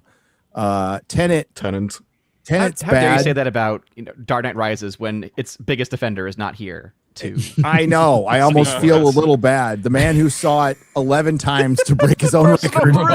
Yes. This is clearly the episode to decide that binge is the wrong model as well. Exactly. What? No one's going to be against that. Okay. Yeah, it once is and settled. for all, we can finally decide the debate. I would say that, but then he will call in from the road. Like, he will. But as my spidey sense was tingling. As the older franchises that have been cultural footballs or punching bags are dying out, right? We have 2 new ones this year. So Harry Potter and this is going to be fucking nuts when it comes out. It already is nuts. Metatron's the most pissed person on earth. Oh, he's about been this going whole thing. hard on it. Yeah. I love it. Metatron's been I'm not even kidding you. The more I learn about this film, the less and less I think it's going to be good. I just don't. I can't see him threading this needle because there's not a needle to thread. It's just a bad idea. Like I already said this earlier today. Once I learned that he was adapting Emily Wilson's adaptation of this, it looks like he is. That's it. It's over. Like there's no justification at this point. The dialogue is going to be shit, and he's not particularly great at dialogue anyways, at least lately. And all of the things that Nolan has been doing over the years to go like push back on the audience about like, no, you guys don't understand. I know what's best. I know how to make movies, is how you get things like Tenet. And then you get, Oppenheimer, but like it kind of works because Oppenheimer is a real guy. There's only so much you can do with that. And, like even with that, there's still like some weird communist stuff in there. And he's kind of like threading that and kind of spinning around it. But it's like with this, like this is all fiction. It's all to him. It's all to his interpretation. And if he's already starting with a bad adaptation and somebody sold him on that, this is not going to go well. Listen, Oppenheimer wasn't a communist. He just fucked them and hung out with them. They were his best friends. Yeah, it's fine. But It's fine. To your point, Mike, I reckon there's going to be a lot of initial interest because it's Nolan and everything like that. Yeah. But if word of mouth then spreads around about what this movie is actually like, and if it is actual dog crap, right, I could see it falling off and starting to fail. But the thing is, though, with all the changes, even if it's an incredible film and we all come back and say it's amazing, you need to go and see it again, it's still not the Odyssey. It has been changed far too much from the original story to ever be that. This will just be Nolan's original adaptation, which begs the question why he didn't just do that if he really wants to do a sort of an ancient story with not gods but magical creatures, which actually are all grounded in science or something, which is what he normally does with this kind of thing. Well, that's a big problem with this film, right? Because it's adapting a very important legacy piece of literature. And so even if it's good, but it's not what it's meant to be, people are still going to be pissed off with it, right? And that is like so much of what I've seen in the lead up and the trailers and everything has really soured me on this film, where I'm not sure I could enjoy it because I know what it's supposed to be, and seeing that it's not constantly is just, That's Athena. Really Did they lighten her skin? It might be just the color grading of the picture. Not really sure. Who knows? She looks tired. She looks like she looks tired and lighter.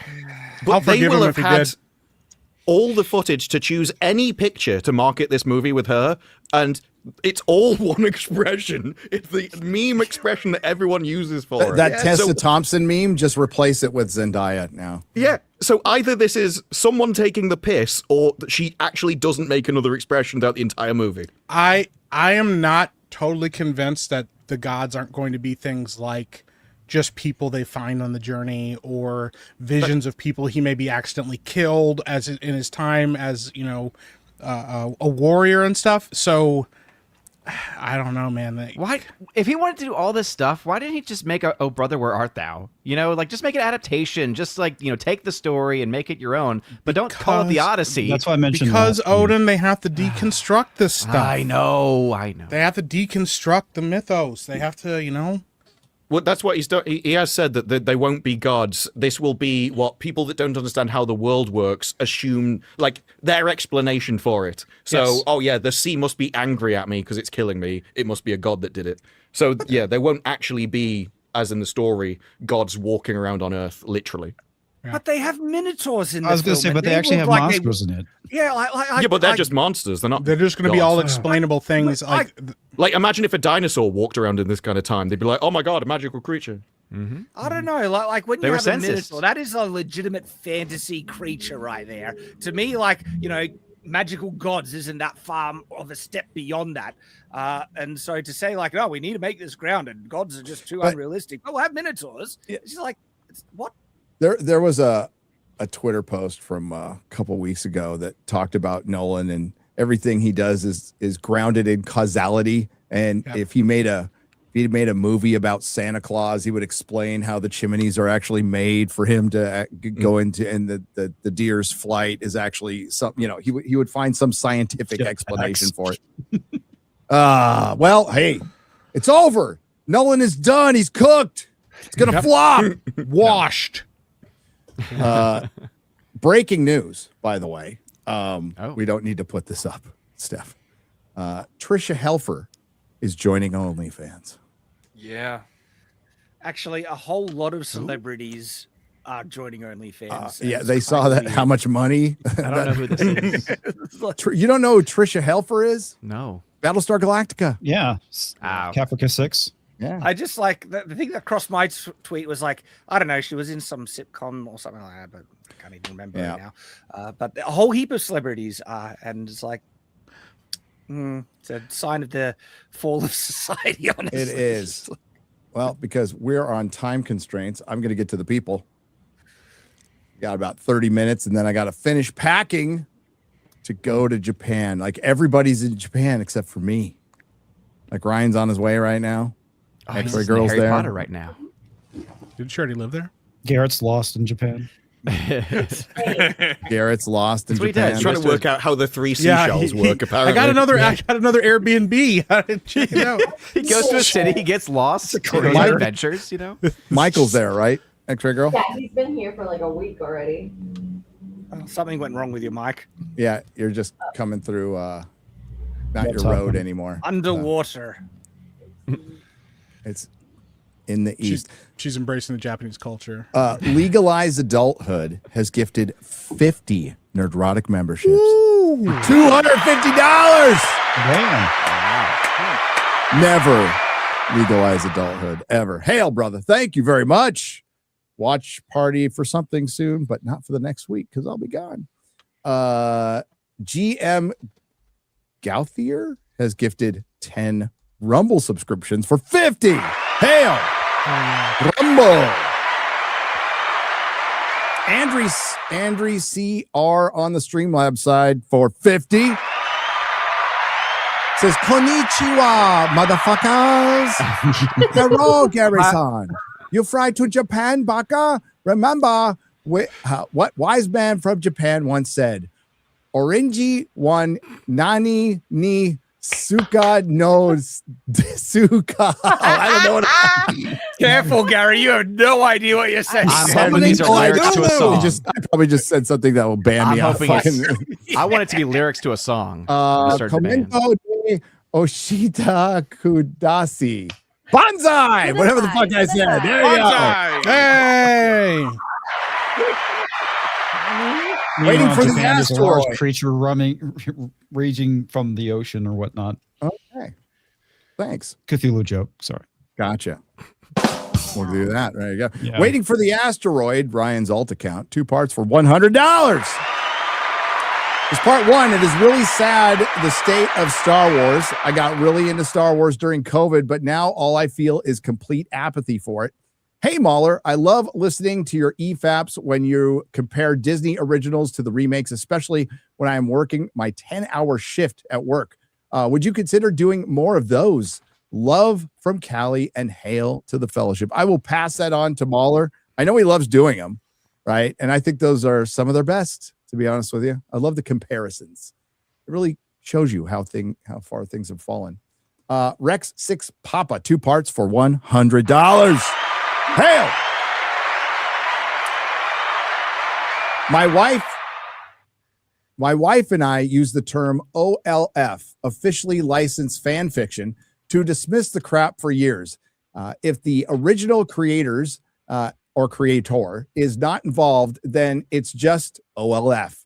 All OLF can be safely mocked and ignored. It's great because it makes corpos seethe.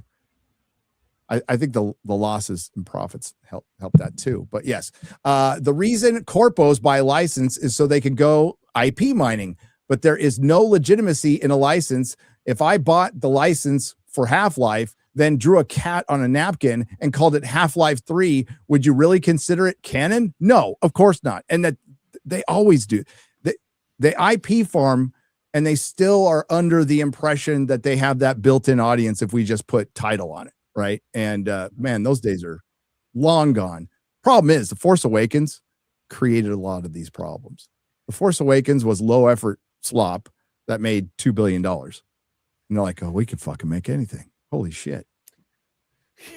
But I'm totally there with him. Like Force Awakens, all Disney Star Wars is non-canon to me. It's just horrible fan fiction, but I ignored. But a lot of that as well comes down to what Shad was talking about with anime. That anime is good enough that your average thing will still be watchable, and so it doesn't matter. You can try everything because you're still gonna have a good time with it, even if you don't like it that much. Whereas the moment Hollywood lost the benefit of the doubt and more things became awful than good, that was it. No one tries anything anymore, and everyone waits. Yep. So. One of the more enjoyable ones that I just randomly come across is called The Overly Cautious Hero. It plays on isekai tropes, and damn, it was just out of like one of the more funny, entertaining ones I'd seen recently. I'm going to watch one because I've seen one screenshot of it, and it just says the line, "They're all commies, fire." And I'm like, I'm watching it. That's hang on. Oh, where's that? I need that. Tanya the Evil. Is that Tanya the Evil? Yes, that's the one. Yeah. I've heard of it. LitDev gives it a big recommendation because she kills. Also, Shad, have you watched already like Full Metal Alchemist Brotherhood? Not all of it. That's the one. Like the ones that are really like big, I almost hesitate to go into. But for some reason, then I just watch random. Full Metal Alchemist Brotherhood is the best, like top 3 anime of all time. It'll be on my list. It is some of the best storytelling, like hands down on the market. Yeah, man, there's bangs. Like yesterday, I've just been binging Death Note, and holy crap, is that solid? Death Note is good, and I like Death Note a lot. But Full Metal Alchemist Brotherhood is phenomenal storytelling from start to finish. If you like Death Note, watch Code Geass. The second series of that is on par with Death Note. First one, it's still good, but not as good. Second series is great. The chat's going to be filled with anime recommendations. And look at Gary's face. He's like, there we go. No, it's all good. No, I love it when people share what they love. I think that's awesome. I wish we had. You know what? We in the West here are jealous of that right now. Yeah, we're very jealous of you because you have a plethora of things to just enjoy, and we have like 3. And one of the things I enjoy is Fuck Now because Tom Hardy was fired from Mobland. It's like.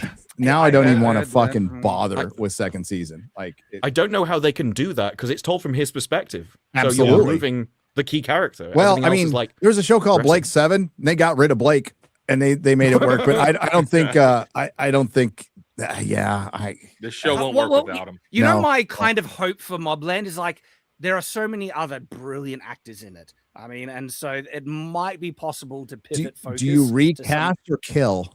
If they continue the show, it has to be a recast. I think kill. It has to be a recast. It has to be a recast. It's from his perspective. Yeah, you can't continue that without him. Because no, what about the son? That's played by Rafe or Pfizer. Like, I think there could be a lot of focus with his character, and there would be a lot of narrative weight if he has a strong death. Because that would play into the nature. Not this early in the show's history, though. I'm fucking out. I'm not even gonna bother. Like, at least we got the gentleman. But dude, it's just we hit so few good things. And I know Tom Hardy's a pain in the ass. He looks like the kind of guy who's a pain in the ass. That's why he isn't in more roles. This guy should be a huge star, but he's such a pain in the ass. People don't want to deal with him.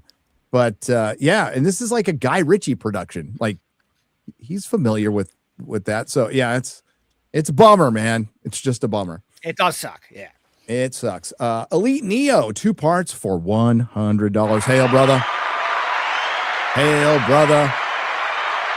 He says, props for handling the drama. All unfortunately got dragged into a very props for handling the drama you all unfortunately got dragged into in a very unprofessional manner, and getting back to doing what you're all doing while paying no attention to all the ankle biters trying to start shit. Leave them to the detractor kings who will expose them for the pathetic wastes they are. On that note, tune into Newscast tonight, hosted by Lord Raptor Jesus and Pan, who who have all the receipts and will put the ankle biters in their place. There you go. Hail Elite Neo, by the way. Thank you, brother. Shout out. Yeah, I ain't got time for that shit. This isn't I think it's been pretty clear from day one on this channel to all my co-hosts, to everybody, that I don't do drama. I just don't. Well, yeah, that's like I enjoy watching Kino Casino. Those two guys have more energy than I've had in my entire life, in total. But different channels for different things. Yeah. And like, because I think that's great. Don't cover drama. And then there's Jeremy who just he dives into it and he's like, and it's fun. I enjoy it. Well, the one thing I will point out, if you're going to go out there and claim you're a Christian, and PPP, who was a minister from like a youth minister, like he's going to call you out on that. He can recall the Bible better than most people I've seen. So just in what I've seen, don't put Jesus stamp on it. If you're going to act a fool, just don't let it go. Yep. Just let it go. Be authentic. Yep. Yeah. That's the whole point. But yeah, we it's silly. It's dumb to a lot of people, but we talk about Star Wars. Did it for an hour and 20 minutes today and could have gone 2 hours quite easily. Easily. Oh, yeah. Quite easily. That's why I love all the reviews, because everyone notices things that some others didn't. You get like all that taste of everything. And so this is one of those movies where there's so much crap to talk about. Not one person can kind of catch it all. And so here's the secret. Sometimes I wait until after Friday Night Tights and I have my little notebook. And the thing is, I don't have time to re-record my video this time, so it's just like it is what it is. If I make mistakes, whatever. Yeah. Because I gotta go tomorrow. But yeah, I had to do. We did the boys and Mando like back to back. Like I just recorded 2 videos in a day, which some people might laugh. I never fucking do that, like ever. I usually take like 3 or 4 days off. But yeah, that's the way it goes. Yeah. This is how Mahler's 5th stream in a row this week. Oh, is it? Yeah, I know. Like I asked him to come. I'm like, come on, buddy, just for a couple hours. He's like, okay. I love him to death. I owe him big time for this though. Meek Boo Boo says 0 for $2. What's Meek? What the hell is that? Listen, I don't know. Gary, these people follow me around. I don't encourage this behavior. I don't encourage this behavior. There was a lot of effort put into that wedding invitation, and it looked really nice. Yeah, I know. Really nice. Somebody had to put that together, and I'm like, that's gay. Okay, like at some point you become the problem because you put that together. Wait, who's getting married? Nobody. Well, Mike is. Get her out. Married. Can we? You're supposed to be in Japan. I am in Japan. What time is it right now? Go to bed. It's 7:42. It's fine. If you get wrapped up in a joke and you're making flyers and shit for gay weddings, you're the gay one at this point, because like I'm not participating in that. Oh well. I'm just saying it was a very nice. I am gay. I have wives. Can we? Is there like laws in Japan about her doing what she's doing right now? What they don't know can't hurt. Yeah, don't snitch. I'm not going to snitch, but they don't. I can't talk to anybody that they hate me worse than anybody. Like, so X-Ray Girl, how much do you feel like you're like part of the culture there? Do you fit in nicely? I don't know. I'm trying not to sound racist. Do you feel at home around the Asians? Are all Asians the same, X-Ray Girl? That's like me going to Atlanta and Chad goes, "Do you feel safe there?" Like among your people? That's like calling me French. I just don't know how to phrase it.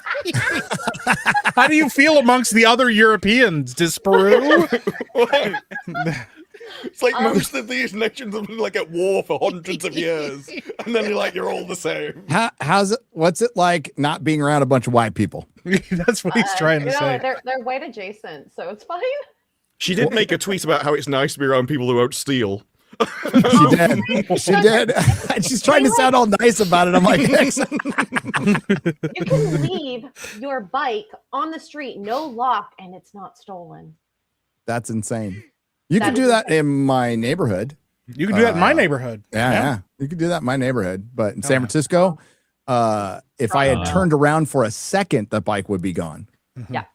Not even inside the house. your Like me seat's gone. standing there, it would be gone. Yeah. The People bike steal lock, the seats everything. of Your bike. It's crazy. Oh, I can't wait to get there.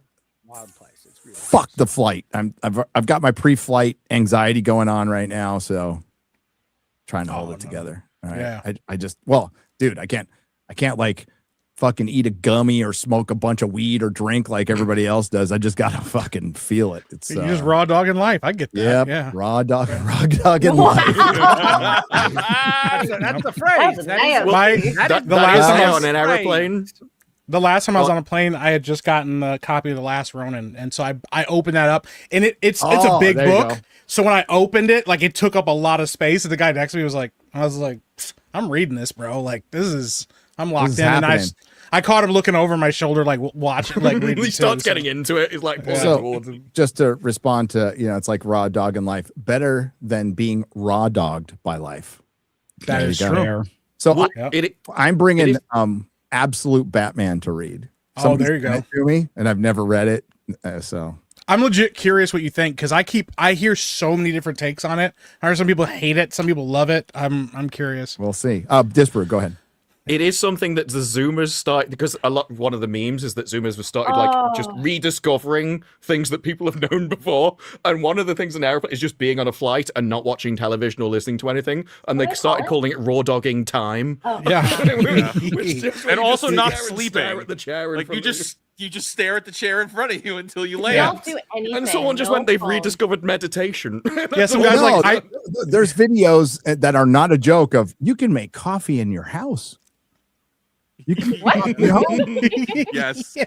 Rather than going to I'm a raw dogging shop and buying coffee it. and you're just making it. Like, yeah. But not putting sugar and milk in and stuff would be raw dogging coffee. Yeah. They saw Tolkien wrote Cooked, and they're like, "Oh my God, Tolkien's Gen Z." It's like, no, Cooked has been around for 100 years, Right. maybe more. It just didn't exist at the time. It just didn't exist. discovered Now it. 6, 7, I don't know.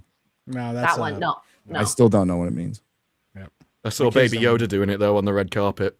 That made me throw up in my God. mouth. Justify it. This is legitimately the first time hearing of it. What? Nope. They got the Don't worry about animatronic it. thing. No, I You'll don't get even obsessed know with what it is. That's okay. You'll get obsessed with it. better that way. We No, were kind of talking about this. I know that 6s and 7s basically means. I think I once Don't was like explain it. 20s. I'm 5'7", like not the height, the age. Well, So everything I 6s and shouldn't 7s know. is going to shit. That's what that means. Oh, okay. So the economy is 6'7". Does that make sense? I don't know if that's No, what no, they're referring to, like, but the no. original 6'7" 6s is and lit- 7s. 6'7" is literally just someone said the number's 6'7". It doesn't mean anything. That's the entire Okay. point of it. It's So so it's silly. brain. Yeah, we're in Yeah. what is it? Post ironic like humor now. Yeah. Yeah, It like all loops meta-irony. back on So, itself. so Yeah. far gone, we're back again. Okay. Yes, 100%. Yeah. When my Of course kid you're comes 30. home, my kid came home one day and was like, blah blah blah blah. My teacher did something. It's so gay. I was like, what? I didn't think you guys were allowed to talk like that anymore. She's like, no, it's gay and it's retarded. And I was like, let's go. yeah, I get to yeah, talk like right. that. Hell yeah. My You're favorite proud there, Mike. is that Oh, the I'm current- very proud. Yeah. the current brain rot that we have. I just have to think back to Charlie the Unicorn. I Oh my God, Charlie the look at Unicorn is that. great. Look at that. That's Mike, what onesie are you wearing? Is that I- Sonic? It's so cute. I hate it love here. And like by here I mean this planet. Like, Who's he, dude? Hot. Hey, yeah, your husband looks like he's going to take That's good care Roman of you. Reigns. He's in beautiful, Watchmen, Mike. when Dr. the Manhattan Wrestler? leaves Earth, I get it. Like I understand. Like I tire of these people. Jeremy, you have made our I got nation mine. proud. Dude, I legitimately hate it here. That's Hey, from do you think, April. you think they're playing this show at the meetup right now? What up, G&G meetup? Nobody's listening, but what up? Yeah. Mike, why Better did I be. get an invite to this wedding? Because Yeah, I got I thought we were mine. Friends. What's the deal? You guys didn't get Okay. yours? I didn't want women at my wedding because it's a gay wedding. I mean, I'm a lesbian That doesn't matter. online. It's pretty gay to have girls at your wedding. Best wedding to Wow. have, if you guys are ever going to get married again, Yeah. is Vegas, 8 minutes. Boom. Boom. In and out. In and out, and then we partied for 2 days. And it There was you fun. go. Oh, dang. Yeah. I respect that. Did Yeah. you stay up for 48 hours? Most of it. And I was sober, That Wow. hell yeah. That's That's the way to do it. impressive. but I was That's younger and we were in Vegas and we were having a good time. And I can't tell you what we did because I didn't gamble. I didn't drink. We just ran around being knuckleheads. It was pretty fun. Yeah, that sounds like a good time. The girls went to Duck Club and danced, and it was Halloween, Mike. So we went to this one club, and there was a DJ there redoing the opening scene of Blade. So it was That's fucking actually kinda awesome. rad. Oh, That that's was cool. fucking That's cool. awesome. Mm-hmm. All right. So legalize adulthood for 20 says, what are the kumquats for? Oh my God, we're getting into other. Wait, is kumquats a dude. fruit, right? It's a The fruit. fruit, yeah. Yes. Yeah. So we're getting into I don't know, more Deep fruit lore. yeah, deep fruit, deep Couldn't cut get fruit. worse. Yeah. Don't get too deep with the fruits, okay? Well, Just yeah, look like Hot girls it's already there. that's what your mama They said. look like oval oranges. It's not that different.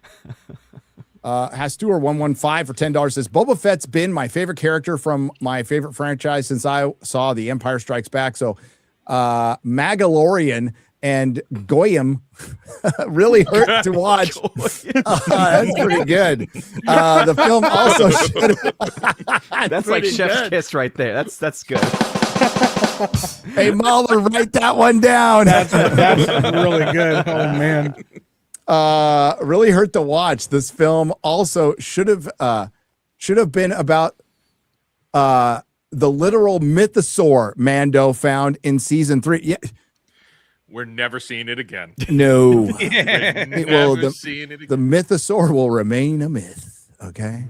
Tomac for 20. Thank you very much. Appreciate it. So would you guys say instead of watching Mando and Grogu, we should just play Star Wars Bounty Hunter again? Yes. Yeah. Yes. Better use of your time. You should play with yourself, sit in a room quietly for 2 Hell yeah. hours and do nothing. Raw dog life. Raw dog life. Raw dog time, man. I've been Yeah. hearing good things about this movie Obsession, which for yeah. for a Another million or less YouTuber. budget, it's like it's made 100 times its budget. Yes. Obsession is awesome. That was a great movie. I got to see it. Everybody's been saying it's awesome. Yeah. And I watched Mandalorian and Grogu. And I lost one of my favorite shows today. So pissed. I had it worse. I had to watch it in 3D. It was the only Oh, one at the time. Yeah. Oh. I thought the 3D showing was the hour afterwards. I was like, well, I've got to be. I wouldn't have made FNT if I'd waited. So here we are. I couldn't do that. At least it made the janky effects look better because of the janky 3D. Oh, there you go. You know what? 3D stops working for me in about 10 minutes. It just looks 2D to It's me. just a gimmick. Yeah. Yeah. Well, I ended up That is watching it. it with one eye because I was getting eye strain from Yep. it. So I still can't believe Hollywood, after all these failures, still think disrespecting the source material and wanting to own the chuds leads to success, and they will never stop attacking fans, will they? Mexi Rage, they will not. They will not. Disbrew said it earlier with Lucasfilm and a lot of Hollywood. It needs to be ripped out root and stem. Like so much shit needs to be cleaned out, and that's impossible. It's utterly impossible. Now, like they're clearing a lot of people out naturally by the industry just shrinking. But when you have unions, like IATSE is supposed to be like the good union, right? Yeah. They're the craftsmen and the work. They do actual work. So I have respect for the people who work in IATSE. Lots of respect. Their union leaders just fucking sold them out completely. And while they're in the unemployment line, they can rest assured that their union leaders will be just fine. That's all that was. Kami looking out for Kami. And I know a couple people in IATSE, and they weren't particularly happy with it for a long time, anyways. Now, the unions are going to get busted. That's ultimately what's going to happen.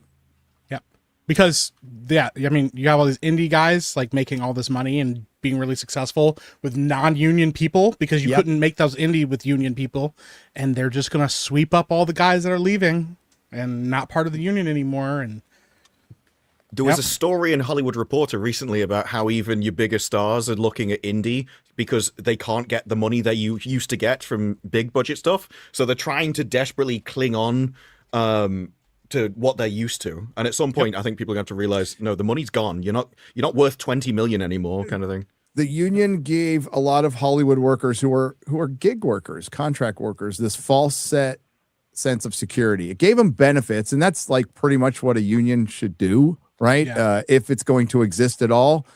But the benefits aren't even that good anymore. Nope. And They you screwed them won't over. have a job.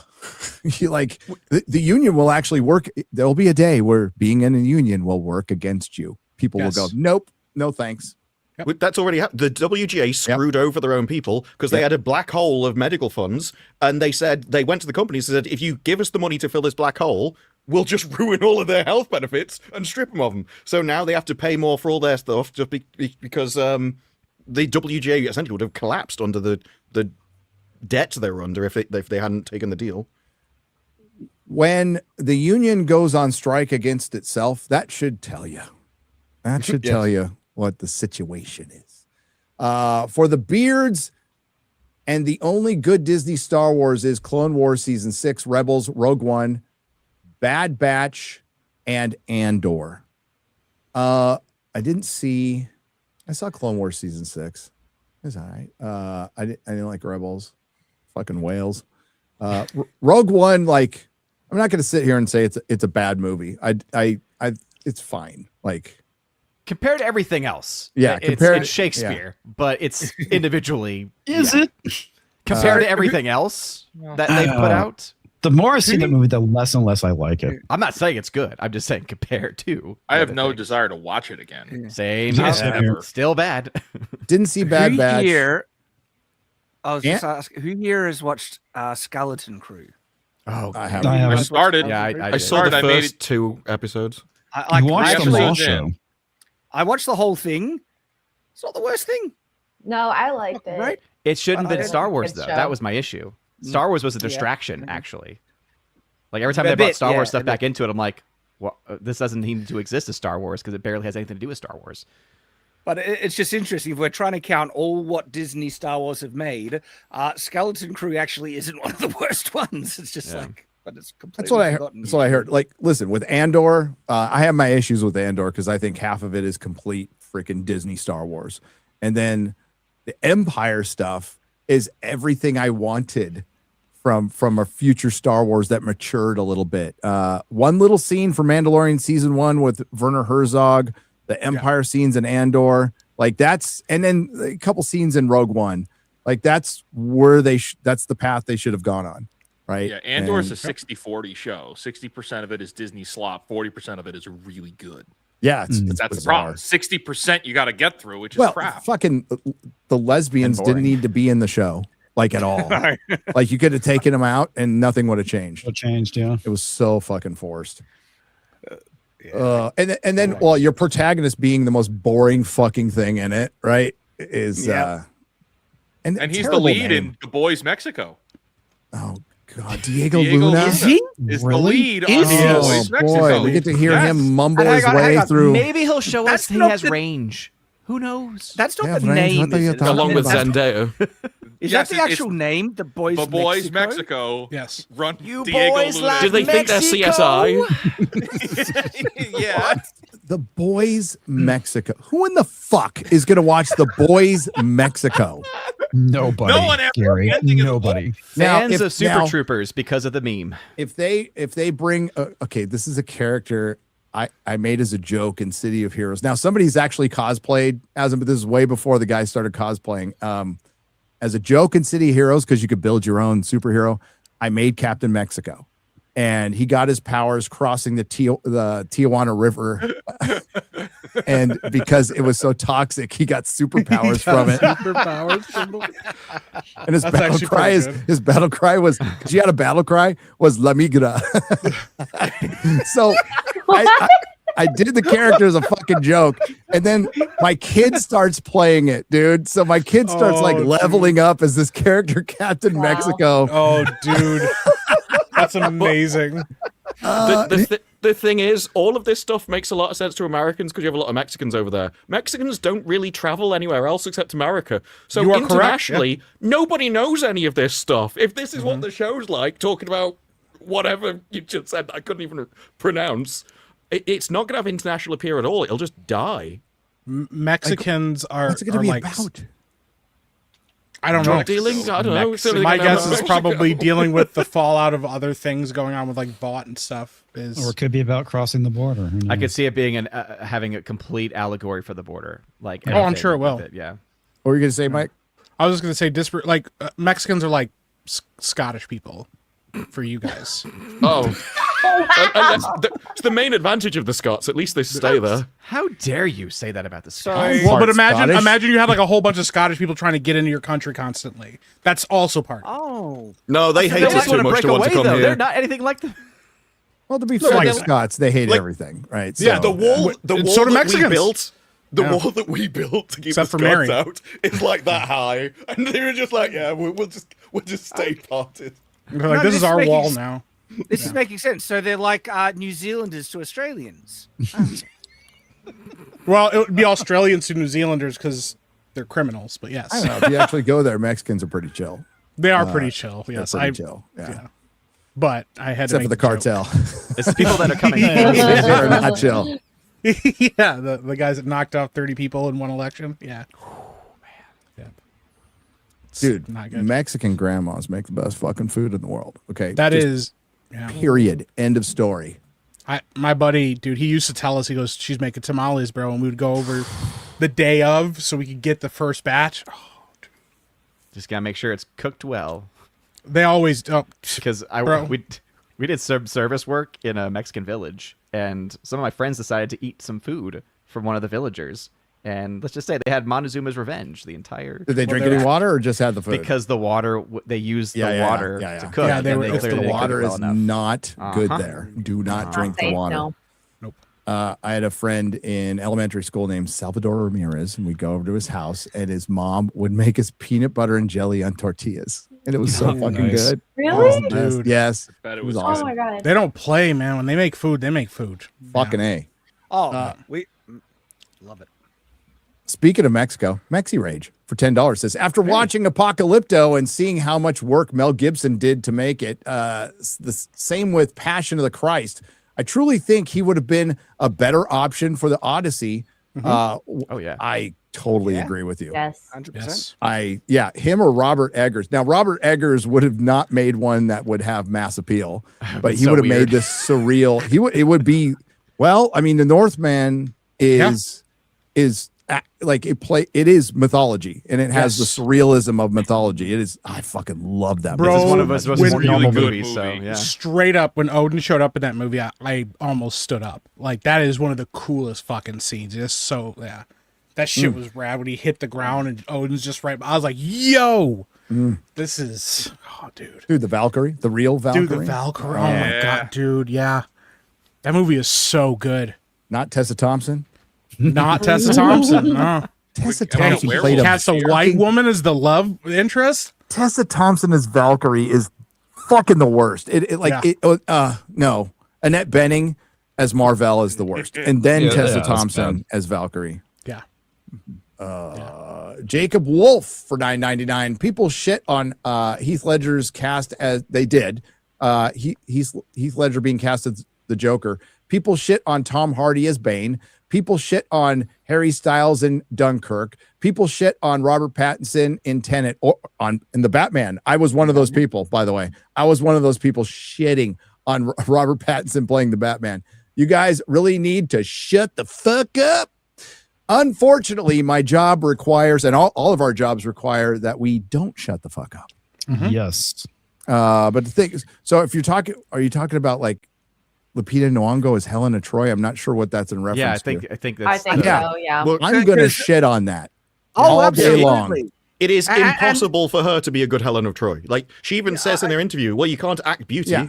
Yes, that's Do my problem. not compare Lupita Nyong'o to Heath Ledger. By the way, I was one of the few people I'm like, I think he's going to be pretty good because I just saw The Brothers Grimm, directed by Terry Gilliam, which is like a movie he kind of phoned in, but I like the movie, and he has a quirky performance, and I'm like, yep, I think that kid can do it. And what you really need to see is his film Candy, because if you want to Dude, be Candy's- just heartbroken and just demolished emotionally, watch Candy. And that's the one that to me I was like, okay, this guy can do it. Well, also, just because there are examples of castings that people were critical of and it turned out all right, there's a whole heap of other ones. Yeah, where the like casting the- was completely yeah. raised up, Exception. and it was a disaster. Look at the Little Mermaid. Look at Snow White. It's whataboutism. Let's go to the most extreme, unique, and rare example. And you didn't mention Ben Affleck, right? Who everybody fucking shit on. Oh, absolutely. Yes. Except for me. You didn't shit on it? No, I did not. They came to my comic store and interviewed me, and I was the one guy who goes, "No, this guy actually reads comic books. I think he's and he looks like Bruce Wayne." Like, I'll keep it brief. Was because of Daredevil, because of how much of a No, disaster. that's not. Daredevil I is just don't J-Lo. like Ben Affleck as a human being, but no, he's annoying as hell. Politically, he's quieted down a lot more than he used to be. That's because during Me Too, he tried to stand up and they said, "Yo, you did a thing in 1997," and he never spoke about politics fuck up. again. Yeah, and then he married J-Lo again. He was like, "Fuck, what am I doing?" Like, I'll keep this brief, but when they announced, I still remember to this day. I was like, they announced the casting for Batman. I'm so excited. And I literally looked at my wife. I said, as long as it's not Ben Affleck, I will be pretty much happy with anybody. This is not, I'm not a joke. I had no idea he was even in the running for it. And I pulled it up and I screamed. I was like, no. And she's like, are you serious? And I was like, it's Ben Affleck. I can't believe this. I was like, I hate Zack Snyder. And then I saw the first picture and I was like, fuck, he looks good. Best costume on screen. Best costume on Bruce screen. Wayne. Yes. Jeremy Irons as Alfred is fucking great. All Been a the lot of great parts- Alfreds. All the parts worked. It's just the vehicles Snyder. were not great. Dude, I had on my screen in here playing right now is Batman versus Superman, the ultimate cut. There you go. Let's go. But Robert Pattinson, I did shit on it. As a matter of fact, I was on a stream with Jeremy and other people, and we were showing pictures of Robert Pattinson like dressed as a woman and just fucking shitting on him for like an hour. And he was okay. He was okay. The guy can act. He's got chops. He's terrible third act. I hate his Bruce Wayne. His Batman's not bad though. His Bruce Wayne is still in development apparently, although now he's going to be, Dark Knight Returns age when it finally gets made. Right. Yeah. That third act is shit. It's terrible. It is fucking shit. It's fucking terrible because it's the whole movie's about privilege. That's all it's it about. is. Yes, it is. The whole I just movie's appreciate about when he was trolling people. He was like, "What do you mean working out?" Like, Yeah, like, I mean when people that freaking stuff is fun. Yeah. That's yes. Malloy Loy for $19.99. Hail Gary, if you're looking for something to listen to on the trip and haven't heard of Arion, you might dig it. Little sci-fi prog metal rock. Oh, hell yeah. Tom Baker did the narrating for the album. No way. Oh, nice. Okay, regardless, safe travels. Hail. Oh, awesome. I am going to watch. I've been on a Doctor Who kick, so I've downloaded a bunch of Doctor Who to watch too. Hell yeah. Going to watch some Matt Smith. Josh He's- Kelsey. He's my favorite Doctor, like hands down. Like I liked Tenet better, and then Tenet came back, and I just realized that Matt Smith was better. He did a better job. He was a little more complex. I love Tenet. The Time Lord Victorious is my favorite moment in all of Doctor Who. Like that moment and all. I was like, dude, this is amazing. But that first episode with Matt Smith, where he's like, "Earth is mine." Like, these are my pets, guys. Like, no, you don't get to. I was like, yo, this guy. Like, I just love fezzes are cool. Yeah, the 11th hour is arguably the best intro to a Doctor, and I'm going to include the classic series, guys. Spearhead from Space would be like, I think it'd be 1A, 1B with John Pertwee. Who's I don't. You even have Eccleston though in the running for because that yeah, speech Rose he does is about good. the Earth is traveling through the galaxy at this kind of speed, and I feel it. I feel everything. It's like, okay, even if you just intro the Doctor from that, this is a new unique character. I haven't got to what Capaldi yet, but like it's Smith, Tennant, and then Eccleston, and he's really close to Tennant because I really like War Doctor. Deep breath. Capaldi's first episode is really fucking good. That's what I've been told. Yeah. I know a lot of people that think he's their favorite Doctor. I really like them all, but yeah, Eccleston's like War Doctor was amazing. And that episode where they meet Rose's dad in the wedding, and that was where I fell in love with Doctor Who, because they're just like, oh, we're just we met each other going grocery shopping and stuff, and he's just like, that's awesome. I wish I could do that. And I was like, oh, that's what this show's about. I love this. I love this show. Like I looked over, I was like, I love this show. This is amazing. Yeah. Ever since one of the most underrated Matt Smith episodes, because it comes in the 7th season, which is a bit wonky, is Asylum of the Daleks, which is a crazy concept to begin with. But when you find out that like Clara is a Dalek and they chopped her up into little fucking pieces, it's gruesome. Yeah. It's so good. And the realization of that was like, what the fuck? Yeah. And you kind of have to get the context of that episode, because at that point we knew Clara was going to be in the series. And so everyone expected this to be her intro, and then she dies. And like, what? You're like, what? It dies horribly, like has a horrible fate. So dying is like releasing her from that horrible fate. They forced in a divorce with Amy and Rory, which was, but the rest of the episode was fucking great. Amy and Rory, one of my favorite things. I think it was only an online episode where the TARDIS gets stuck inside itself, and there's a line where she wants to destroy the entire TARDIS because he's got a glass floor and she's wearing a skirt, and her husband is like, "Don't drop it." He's like, "I was responsible for this." Yep. Gonna dive into the for the 1000th time. I never watched the 11th Doctor stuff without watching the stuff before that. I'm just gonna dive right into the Matt Smith stuff. Nice. The road. Thank you, Josh Kelsey, for dropping 20 and walking away. I'm convinced Kennedy has hated Lucas since working for Spielberg, and destroying Star Wars has been her longtime goal. Well, I don't know how else you would take it. Honestly, Tarnished Space Demon, thank you for the 20, because that's certainly what happened. Snacks for 10 says, when Disney remakes the original trilogy, they'll make it where the noise that frightens the sand people away is the mango's loud flute sound. Maybe. Jack Hama for 10 says, Eric Kripke has thrown out not so subtle hints of his sexual kinks. Well, I think he likes buttholes. Just gonna say, writes them a lot in his show. Don't be surprised if much like Brett Ratner and Bryan Singer, he eventually gets accused of some act and flies off to Israel. There's your keyword, Rumble. Israel. And then we'll do one more. And so I have to still square up last week, and we're going to square up this week, but it'll be in Japan. I'll let you know what day it is, because I have no idea right now, but it will be in Japan. We will take care of it. I apologize it's taken so long. Had to cram in some work before I left. DSP Historical Society shirt. I'm glad there's a DSP Historical Society for $100. Damn. It says Disbrew is an effing king.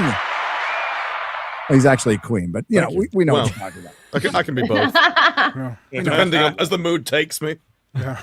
DSP Historical Society. That's crazy. Speaking of Disparu, I just want to give a shout out to Disparu's hair this episode. I don't think anything has worked harder than Disparu's hair to mess him up. But there's also a fan there. Yeah, there's a fan blowing. Is it hot? Yes, unfortunately. It's probably not hot by your definition in Texas, but it's hot over here. What is it, like 20 Celsius? I think it was 25 earlier, and I was dying. The sun was beating down. Have you seen the weather report? They've done, because they keep changing the colors to try and make the temperature seem worse, even though it's not changing. And now it used to be dark red. Now they've gone to black. It looks like the entire country is just burnt. And like, people will die. It turns out it's going to be 33 degrees. It's like that weather clip where it's like randomly like 1,000 degrees in one area because of an error. He's like, well, if you're living in that place, you're dead. You're dead. Yeah, everyone's dead. Rex 6 Papa for 50 says, obviously, I almost said obliviously. Obviously, IP that are meant to change hands, Spider-Man, cannot be called an OLF. But for everything else, the term is great. Disney Star Wars, OLF. 343 Halo, OLF. A TV series that was meant to end at season 5, but the studio milked it to death, OLF. I mean, that's honestly, I think that's how most people work it out with their headcanon. They pick and choose, but mostly Disney Star Wars just doesn't count. It's a thing. Dr. Kills? KLS for $100. Oh, had my first child in March. Hell yeah. Congratulations. That's awesome. I love that you Congrats. said first. Hell yeah. Elon would be proud. Yeah. Best thing I've ever done. FNT got me through the sleepless pregnancy nights. Thus far, my son favors Jim Dale, Disparu, and Tool. Okay. Oh, Nice. He'll be a proper nerd like this mom. Hell. that's adorable. Yeah, that could be controversial. People like Stephen Fry reading Harry Potter over Jim Dale. I disagree.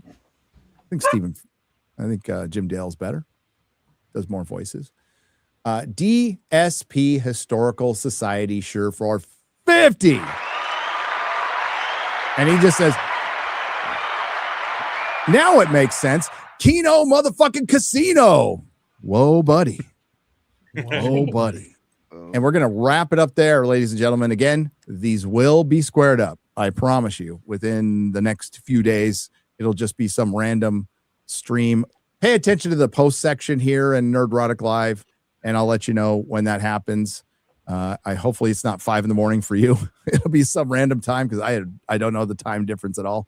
But yeah, we'll get it taken care of. But we're going to get out of here right now because I got to go to Japan. So let's go around the horn. Nice. What do you have coming up, Odin? So OMB reviews is my channel, but I did want to take the time just to pray for the repose of the soul of my former moderator, Tina. Yeah. I just found out that she had passed away last weekend. And so just to pray for the repose of her soul because she was an amazing woman. So shout out to Tina. Sorry to hear that. Yeah. Yeah. Thanks, Odin. X-Ray Girl. I'm in Japan. I'm be posting a lot on Twitter and Instagram. I don't know if I'm going live, probably not, but we'll see. Watch out for Twitter and Insta. There you go. Comics. Game stream, 9 p.m. Central. I'm thinking about playing a game called V Rising. Should be interesting. So yeah, interested. That's a good one. Oh, is it? Oh, great. Yeah. Yeah, I like it. Picked it up off of Steam pretty cheap. So figure what the hell. Looks good. Excellent. Right Yep. on. Fake See you guys Wizard. next week. Thanks, Comics. I am not in Japan, and I'll be streaming 9 a.m. Eastern tomorrow for Fake Cast. We're going to talk Star Wars and The Boys and the Lego Batman game, which is the worst Batman performance in modern history. Oh, no. Look forward to that. Wow, The voice really? acting's awful. It's the voice acting is terrible. How do you mess up a Lego Batman game? Yeah. So the story is fun. It's made by people that love Batman, but the voice acting is terrible. Oh, just mute it. Oof. Yeah. Yeah. Well, we'll talk about that tomorrow. Wasn't a lot of talking in Lego games back in the day. Now it's over the top. So it used to be like it was like kind of silly and they would have to emote and it works because of how silly it had to be. You had to be creative because they didn't have the voice acting. Now it's like, oh no, they're up on the roof. Oh, they're getting away. We need to get them. Oh no. Quickly. Oh no, that hurt. It's awful. I like the Harry Potter obvious. Lego game. I thought that was fun. That was my favorite one. Yeah. Disparu. Videos about The Boys, The Odyssey, and something I'm looking forward to, reviewing Ladies First, which is now currently sitting at 18% on Rotten Tomatoes. So 11 reviews. Is it out? It's out today. Oh shit. Okay. God. Okay. Even the summary says Sacha Baron Cohen has money, power, and a never-ending stream of casual flings. He soon finds himself humbled.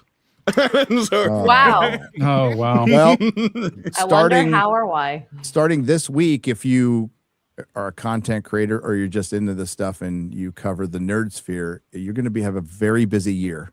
The rest of the year, it's kind of on. About to get nuts. It's about to get. It is nuts. It's nuts right now with all the stuff that's coming out. But lots of stuff coming out for the rest of the year. Well, I look forward to that, Disbrew. I'm not going to make a video on that, but I'll watch yours, and I'll probably watch the movie so we could talk about it on FNT. Maybe I should make everybody watch it. That would be kind of funny. No. What's the name of it? They will now blame me for that. I'll blame you for that. Ladies first. Yes. Ladies first. Shad. Well, I got my Mandalorian and Grogu review out on Night's Watch, Yes, where you do. I go for nearly an hour long ranting about all the retarded crap in that film. And so I get to go in a bit of a deep dive detail. And on Shadiversity, I'm reviewing one of the sexiest swords I have ever had to review. Like, look at this bad boy, man. That's This actually is- pretty rad. This is a very cool sword. And so review for this actually incredible sword out on Shadiversity tonight for me. So that's what I'm good. Awesome. So in the Mandalorian and Grogu, they did say Embo's name at some point. I think so. Yeah, I didn't honestly. hear it, but I didn't hear it. Does anybody remember where? Well, I'm asking because in my video I say I never heard his fucking name, but I could have missed it. I don't remember. I was kind of looking for it, but I don't remember. Nobody watched it. Nobody in the chat's like, we didn't watch that fucking movie. You crazy? no, I didn't think they said it, but I keep hearing that they did. I just don't know where. Yeah. It was so memorable. Epic Mike. Yeah, thanks for having me. Yeah, I'm gonna be back to doing stuff. Had a little bit of a life speed bump, but we're back to it. So streaming tonight, probably like 9:30, something like that. We're gonna be doing Soulframe. I think I've been hooked on this new game. Same guys that did Warframe. It's medieval kind of fantasy world. It's a pretty rad game. And I got 3 videos that I got to do. I'm doing Mandalorian Grogu.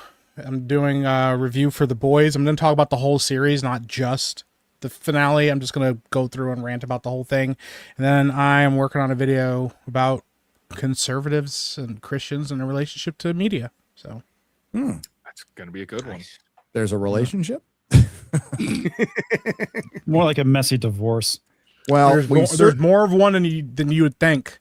But, we don't want any Christian dads seeing Supergirl. They're just it's just the Christian dads. There's not many of them.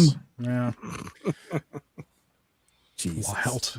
Of all the movies this year to have a 6-7 joke, Supergirl's the most likely candidate. Yep. Yes. I agree on that. Go into this movie with that idea. As Well, I long will as have James to- Gunn likes it, it'll make it in. Yep. It'll make it in. All right. Just dropped a video earlier today on The Boys, and The Mandalorian and Grogu will be out, I think, Monday. And then there'll be random streams. No idea, because I'll be in Japan. Hopefully there'll be some. And then next week we have the another skeleton crew. So Az will be coming back from the dead just briefly. He's coming up from hell, and he's going to host the show with some people. Some of them will be regulars, some of them won't. So there you go. It'll be fun.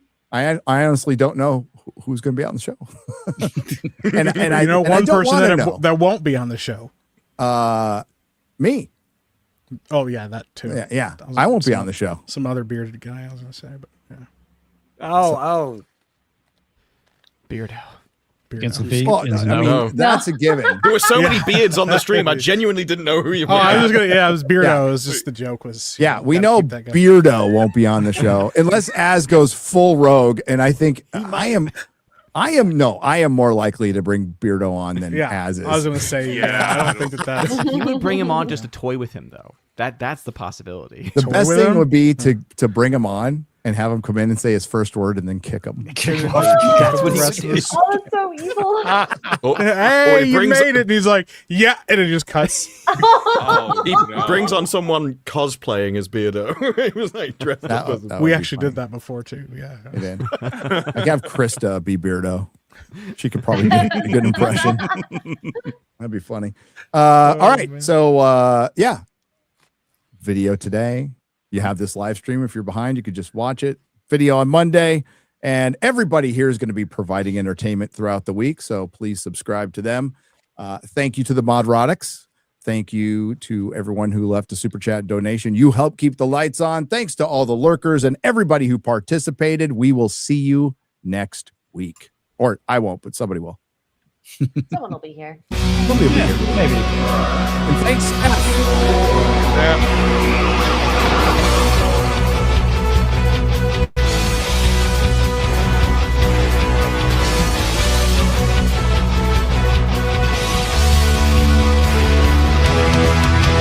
Here they come and the crowd cannot wait. Oh, hail Friday Night Tights. I apologize because I'm probably late. Oh, hail Friday Night Tights. Radical lights and highly organized. It's Friday Night Tights, Friday Night Tights. If you're still not offended tonight, oh, hail Friday Night Tights. Rest assured that the chances are high. Oh, hail Friday Night Tights. Radical lights and highly organized. It's Friday Night Tights, Friday Night Time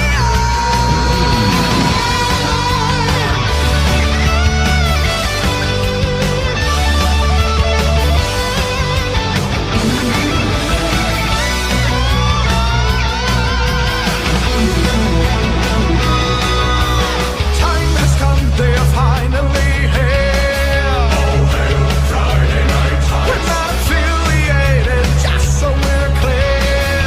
Oh, hail Friday Night Tights. Radical lights, unorganized.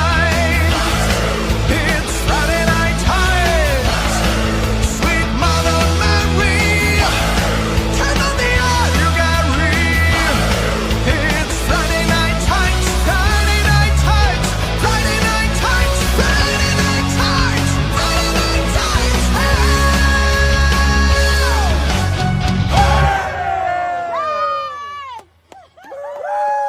All right, that was good.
Do not come. Do not come. I'm gonna come. Dale, dale.